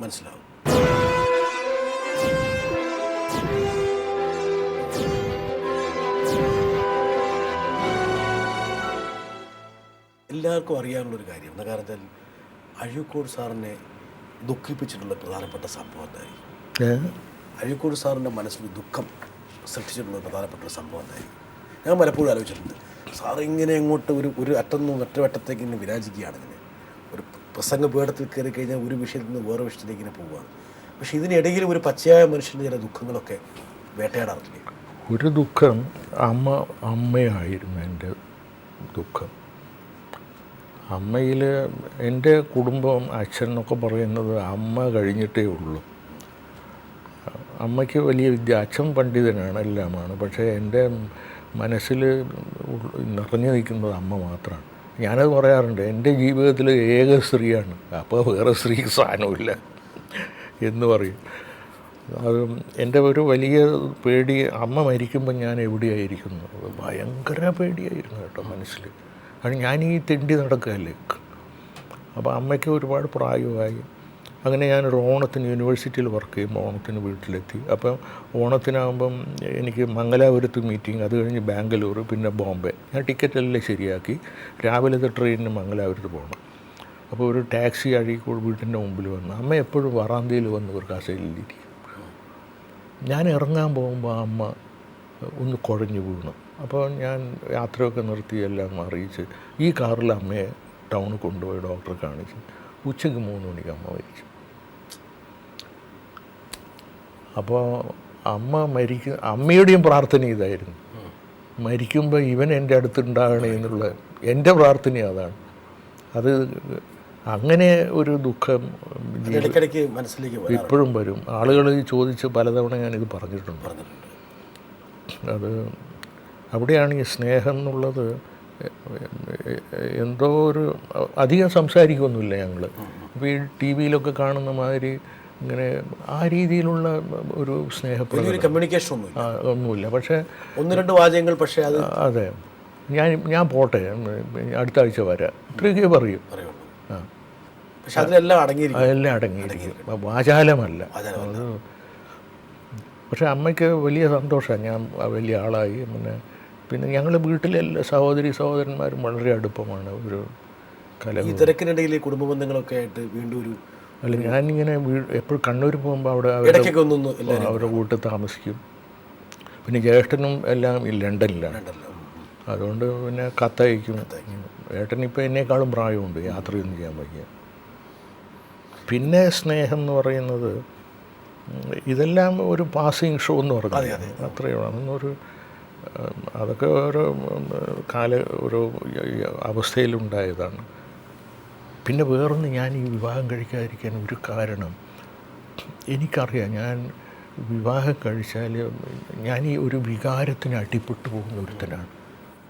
എനിക്കത് വളരെ ഭയമുണ്ട്. അപ്പം ഞാൻ ഈ ഒരു സ്നേഹിക്കുന്ന ഭാര്യയും കുട്ടികളൊക്കെ ആണെന്ന് വെച്ചാൽ ഞാൻ അവരുടെ അടിമയായി പോകും. അതുകൊണ്ട് അതിൽ നിന്ന് എനിക്കൊരു ഞാൻ തന്നെ കരുതിക്കൂട്ടി മാറിയത്. കുറേ ആലോചിച്ചു വേണോ വേണ്ടയോ ഇങ്ങനെ. പിന്നെ എൻ്റെ ഉള്ളിൻ്റെ ഉള്ളിൽ എനിക്ക് ഈ ലോകത്തെ പറ്റിയൊക്കെയുള്ള എൻ്റെ ഒരു കാഴ്ചപ്പാടിൽ ഞാൻ ഇതിൻ്റെ ഒരു നിരീക്ഷകനായി മാറി നിൽക്കുന്നതാണ് നല്ലത്. പിന്നെ സാറ് പ്രണയിച്ച അവരോടും കൂടി പറഞ്ഞു ഇങ്ങനെ ഒരു സാറിൻ്റെ ഒരു അവർക്ക് അറിയും, അവർക്ക് മനസ്സിലാവും. പിന്നെ ഈ ഒരു സ്ത്രീക്ക് എപ്പോഴും അവരുടെ ഇഷ്ടം നടന്നില്ലെങ്കിൽ നമ്മളോട് വിരോധം തോന്നും. എത്ര കാലം ഉണ്ടായിരുന്നു വിരോധം അവർക്ക് മനസ്സിലാകാൻ? ഇപ്പോഴും ഇവരെഴുതുന്ന വർത്താനം ചിലതൊന്നും ഞാനുമായിട്ട് ക്ലാസ്സിലിരുന്നു എന്നല്ലാതെ ഒരു ബന്ധവുമില്ല. അവരൊക്കെ ഇൻ്റർവ്യൂ ചെയ്തിട്ട് എഴുതിക്കൊണ്ടിരിക്കുകയാണ്. അല്ല സാർ, ഇത് നമ്മൾ എന്തൊരു സാറ് പറഞ്ഞതുപോലെ നമ്മുടെ യൗവനത്തിൻ്റെ ഭാഗമാണ് ഈ പ്രണയം എന്നുള്ളത്. ഇതൊക്കെ ഒരു അതെ, അതിലൊന്നും ഒരു തെറ്റ് കാണുന്നു. പ്രണയിച്ചവരെ പിന്നീട് സാറ് കാണുമ്പോൾ സാറ് എന്ത് തോന്നുന്നു? ഒരു തമാശ, ഒരു കൗതുകം, ഒരു കാണാനൊരു ഭാഗ്യം കിട്ടിയിട്ടുണ്ടോ? പക്ഷെ അവർ എന്നെ മനസ്സിലാക്കിയിരിക്കുന്നത് അതുകൊണ്ട് ഒരു അലോഗ്യവും ഇല്ലാതെ മട്ടിലാണ്. ഒരു സിസ്റ്റർ ഉണ്ടായിരുന്നു ഇപ്പോഴും. അപ്പോൾ അവരുടെ കോളേജിൽ ഞാൻ പോയപ്പോൾ എൻ്റെ അടുത്ത് വന്നു. എനിക്ക് തോന്നുന്നു മനുഷ്യ മനസ്സുണ്ടല്ലോ, അതിൻ്റെ നിർമ്മലതയിൽ ഇതിനെല്ലാം ഉൾക്കൊള്ളും.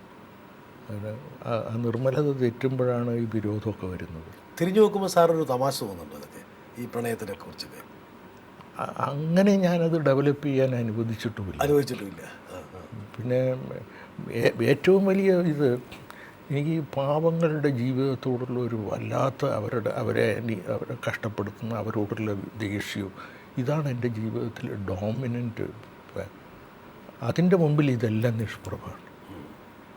ഞാനെപ്പോഴും സാറിനോട് ചോദിക്കാൻ ആഗ്രഹിച്ചൊരു ചോദ്യം, അതായത് നമ്മളൊക്കെ ഒരു ടീനേജ് കഴിഞ്ഞ് വരുമ്പോഴേക്കും ഈ ചുറ്റുമുള്ള സ്വാധീനങ്ങൾ നമ്മളെ വല്ലാതെ കെട്ടിമുറുക്കാറുണ്ട്. ഒന്ന് സിഗരറ്റ് വലിക്കണം, ഒരു സ്മോൾ അടിക്കണം, മറ്റവരെ പോലെ അനുകരിക്കണം. സാറിന് ഇങ്ങനെയുള്ള ദൗർബല്യങ്ങൾ പലപ്പോഴും വേട്ടയാടിയിട്ടുണ്ട്? ഞാൻ ബീഡി വലിച്ചു പോയിരുന്നു. അച്ഛൻ ഭയങ്കര ബീഡി വലിയാണ്. പക്ഷെ അത് അച്ഛൻ ബീഡി വലിക്കുന്നുണ്ടെങ്കിലും അത് ശരിയല്ല എന്ന് ഞങ്ങൾക്കറിയായിരുന്നു. ശരി. മനസ്സിൻ്റെ ഒരു ഭാഗം. അച്ഛനത് വലിക്കണ്ടെന്ന് പറയും. അപ്പോൾ അച്ഛൻ വലിച്ചിട്ടും വലിക്കണ്ടെന്ന് പറയുമ്പോൾ അത് അച്ഛൻ കള്ളനാണെന്നല്ല ഞങ്ങൾ കരുതിയത്. അപ്പോൾ അച്ഛന് അതിന് കീഴടങ്ങിയ പോലെ നമ്മൾ കീഴടങ്ങരുത് എന്നാണ് അച്ഛൻ ഉദ്ദേശിക്കുന്നത്. എന്നിട്ട് പിന്നെ ഈ ചെറുപ്പത്തിലെ ഈ പ്രസംഗം കേൾക്കാൻ കൊണ്ടുപോകും. ഈ വാഗ്ബ്രാനന്ദൻ മുണ്ടശ്ശേരി മാഷ്ട പ്രസംഗം നടന്നിട്ട് കണ്ണൂരിൽ അഴീക്കോട്ടുനിന്ന് കണ്ണൂരിലേക്ക് 4 മൈലാണ്. അത് നടന്ന് രാത്രി ഇങ്ങോട്ടും വരും. അപ്പം മനസ്സിൽ ഒരു പുതിയ ആകാശം ഒന്ന് വന്നിരുന്നു. അതുകൊണ്ട് ഞാൻ ഈ ആകാശത്തിലെ പൗരനാണ്, ഇവിടുത്തെ പൗരത്വം അതുകൊണ്ട് വലിയ ശക്തിപ്പെടുത്തണ്ട എന്ന് വെച്ചാൽ ഞാൻ ഇതിനെല്ലാം കൂടെ പഠിക്കുന്ന വിദ്യാർത്ഥികളുടെ കൂടെ കൂടുമ്പോഴൊക്കെ അവർ ചെയ്യുന്ന കാര്യങ്ങളിലൊന്നും ഇൻഡൽജ് ചെയ്യാനുള്ളൊരു പ്രവണത ഉണ്ടാവില്ല. പിന്നെ ആ കാലത്ത് കോളേജിലൊന്നും ഈ രീതിയിലുള്ള ഒരു ഇൻഫ്ലുവൻസസ് ഇല്ലായിരുന്നു. എല്ലാം സാമാന്യം നല്ല പഠിക്കുന്ന കുട്ടികൾ. പിന്നെ ഞാൻ മംഗലാപുരത്താണ് കോളേജ്. അപ്പോൾ അവിടെ മുക്കാലോഹരിയും കർണാടകക്കാരും തുളുവും, മലയാളികൾ കുറച്ചേ ഉള്ളൂ. അതുകൊണ്ട് ഇവിടെ ഇപ്പം തിരുവനന്തപുരം കോഴിക്കോടും ഒക്കെ എങ്ങനെയാണെന്ന് എനിക്ക് അറിഞ്ഞുകൂടാ. ഞാൻ പഠിച്ചതൊക്കെ അവിടെയായിരുന്നു. പണ്ടൊക്കെ നമ്മൾ വളരുമ്പോൾ ചുറ്റുവട്ടത്തുള്ള അല്പ വീരശൂര പരാക്രമങ്ങൾ ചെയ്യുന്നത് കാര്യം ഒന്ന് അനുകരിക്കാൻ വേണ്ടിയുള്ളൊരു വേഗത നമുക്കുണ്ടാവും. അതിൽ എനിക്ക് ബീഡി വലിച്ചതേ ഓർമ്മയുള്ളൂ. അത് കുട്ടിക്കാലത്ത്. അത് മുറിവിടിയെ അത്രയേ ഉള്ളൂ. മുറിവിടിയാണ് അച്ഛൻ വലിച്ചിട്ടതിൻ്റെ ബാക്കി അത്രയേ ഉള്ളൂ. അത് വലിക്കാത്ത ഒരു വിദ്യാർത്ഥി ചിലപ്പോൾ ഉണ്ടാവില്ല. എല്ലാവരും ഈ പ്രണയലേഖനം പോലത്തെ ഒരു സംഗതി അതിൽ കവിഞ്ഞ് അതിലൊന്നുമില്ല. അതിൽ മറ്റതിലൊക്കെ ഞാൻ അത്ഭുതപ്പെടുകയാണ്. എങ്ങനെയാണ് ഞാൻ അപ്പോൾ എൻ്റെ മനസ്സിൽ ആരംഭത്തിൽ ഒരു ഇന്ന് ഞാൻ ആയതിൻ്റെ പുറകിലുള്ള ഒരു ചൈതന്യമുണ്ട്. അത് മനസ്സിൽ നിന്നിരുന്നു എന്ന് എനിക്ക് അത് എന്നെ ഗൈഡ് ചെയ്യുകയായിരുന്നു എന്ന് തോന്നുന്നു. എൻ്റെ ജീവിതത്തിൽ എനിക്ക് മനസ്സിലാകാത്ത ഒരുപാട് ഘടകങ്ങളുണ്ട് ഈ രീതിയിലൊക്കെ ആയതും. എപ്പോഴെങ്കിലും സാറൊന്ന് തിരിഞ്ഞു നോക്കുമ്പോൾ ഇങ്ങനെയൊക്കെ ഞാൻ എന്നൊരു രൂപാന്തരം പ്രാപിച്ചു, വലിയ അത്ഭുതമാണ്. അപ്പോൾ ഞാൻ പഠിച്ച പഠിപ്പ് വെച്ചിട്ട് ഞാൻ ഇങ്ങനെയൊന്നും ആകണ്ടായിരുന്നു. കാരണം ഒരു ഓർഡിനറി MA ആയി ഇത്ര ആളുണ്ട്. അത് ഒന്നെന്താണെന്ന് വെച്ചാൽ ഒരു MA കാരനെ അറിയേണ്ടതിൻ്റെ എത്രയോ മടങ്ങ് എനിക്ക് ആ സമയത്ത് അറിയാമായിരുന്നു. ഞാൻ ചെറുപ്പത്തിൽ വായിച്ച പുസ്തകങ്ങൾ കണക്കൊന്നുമില്ല. ഇപ്പോഴെൻ്റെ ലൈബ്രറിയിൽ ഞാൻ തീയതിയൊക്കെ ഇട്ട ഏത് കാലത്തുള്ള പുസ്തകങ്ങൾ വിശ്വസിക്കാൻ കഴിയില്ല. എൻ്റെ ലൈബ്രറിയിൽ പുസ്തകം വായിക്കണ്ട, അത് ഞാൻ വാങ്ങിയ കൊല്ലവും പുസ്തകങ്ങളുടെ വെറൈറ്റിയും നോക്കിയാൽ ഇന്നത്തെ ഏത് ചെറുപ്പക്കാരനും തലചുറ്റി വീണു. അത്ര വൈവില്യവും. ഇടയ്ക്ക് ഒരു ഒഴിവ് സമയം കിട്ടുമ്പോൾ പണ്ടൊക്കെ വായിച്ച പുസ്തകങ്ങളിലേക്കൊക്കെ ഒരു തിരിച്ചുപോക്കുണ്ടോ? ഞാൻ ഈ പുസ്തകങ്ങളുടെ ഇടയ്ക്കിടയ്ക്ക് എടുത്ത് നോക്കും. വായിച്ച പുസ്തകങ്ങൾ വീണ്ടും വായിക്കും. പിന്നെ ഇപ്പോഴും ഇപ്പോഴും ഞാൻ പുസ്തകങ്ങൾ കുറേ വരുത്തുന്നുണ്ട്. അത് സാഹിത്യം അധികമില്ല. സാഹിത്യത്തിൽ നിന്ന് ഞാൻ കുറച്ച് മാറിയിരിക്കുകയാണ്. സാഹിത്യം ഒരു താഴെയുള്ള ഒരു പ്രവൃത്തി പോലെ എനിക്കിപ്പോൾ തോന്നുന്നു. അത് വലിയ വിമർശകന്മാർക്കെല്ലാം ഉണ്ടായതാണ്. മാത്യു ആർണോൾഡ് കുറേ കഴിഞ്ഞപ്പോൾ മാത്യു ആർണോൾഡ് സാഹിത്യ വിമർശനമൊക്കെ നിർത്തി അദ്ദേഹം ഈ ക്രിസ്ത്യൻ തിയോളജിയും ഫിലോസഫിയും മാരാരും ഫിക്ഷൻ്റെ തലത്തിൽ നിന്ന് മൈഗ്രേറ്റ് ചെയ്ത് പോകുന്നു. സീരിയസ് റീഡിങ്ങിലേക്ക് വലിയ മറ്റൊരു മേഖലയിലെത്തി. സാഹിത്യ വിമർശകനായിട്ട് ഉയരേണ്ടത്ര ഉയർന്നാൽ പിന്നെ വേറൊരു മേഖലയിലെത്തിപ്പോകും. മാരാരും അതുപോലെ. മാരാര് സത്യത്തിൽ ഭാരത പര്യടനം സാഹിത്യ വിമർശനമല്ല. മാരാര് സാഹിത്യ വിമർശനം വിട്ടിട്ട് മറ്റൊരു ലോകത്തിൽ പോകുന്നതിൻ്റെ ഒരു അടയാളമാണ് ഭാരത പര്യടനം. സാഹിത്യ വിമർശനം നാളെ വെറുതെ പറയുന്നത് സാഹിത്യ വിമർശനമേ അല്ല. ഒരു കഥയും കവിതയൊന്നും വായിക്കാതൊരു കൗതുകം ഇപ്പോൾ സാറിന് ഇപ്പം ഉണ്ടാവില്ല. ഒന്ന് പിന്നെ ഇപ്പോഴത്തെ എഴുത്തിൻ്റെ ഒരു അരോചകത്വം കൂടെ ആകാം. പിന്നെ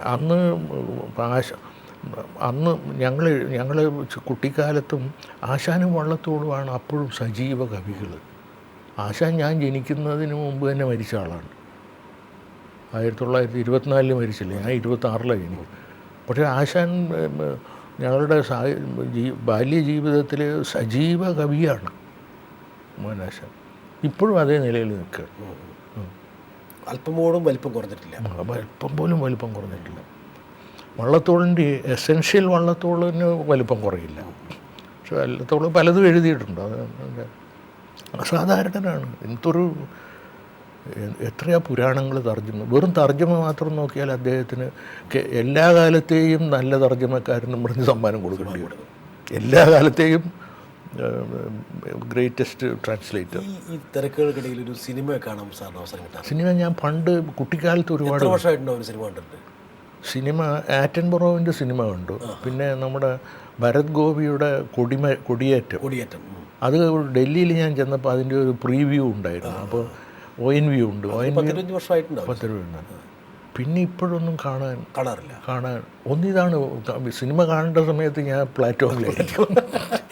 എന്താ ഒരു 2-3 പതിറ്റാണ്ടായിട്ട് നമ്മുടെ മലയാള പിന്നെ ഈ TV വന്നതുകൊണ്ട് കുറേ സിനിമയൊക്കെ ഞാൻ പകുതിയും വാലൊക്കെയായിട്ട് കണ്ട്.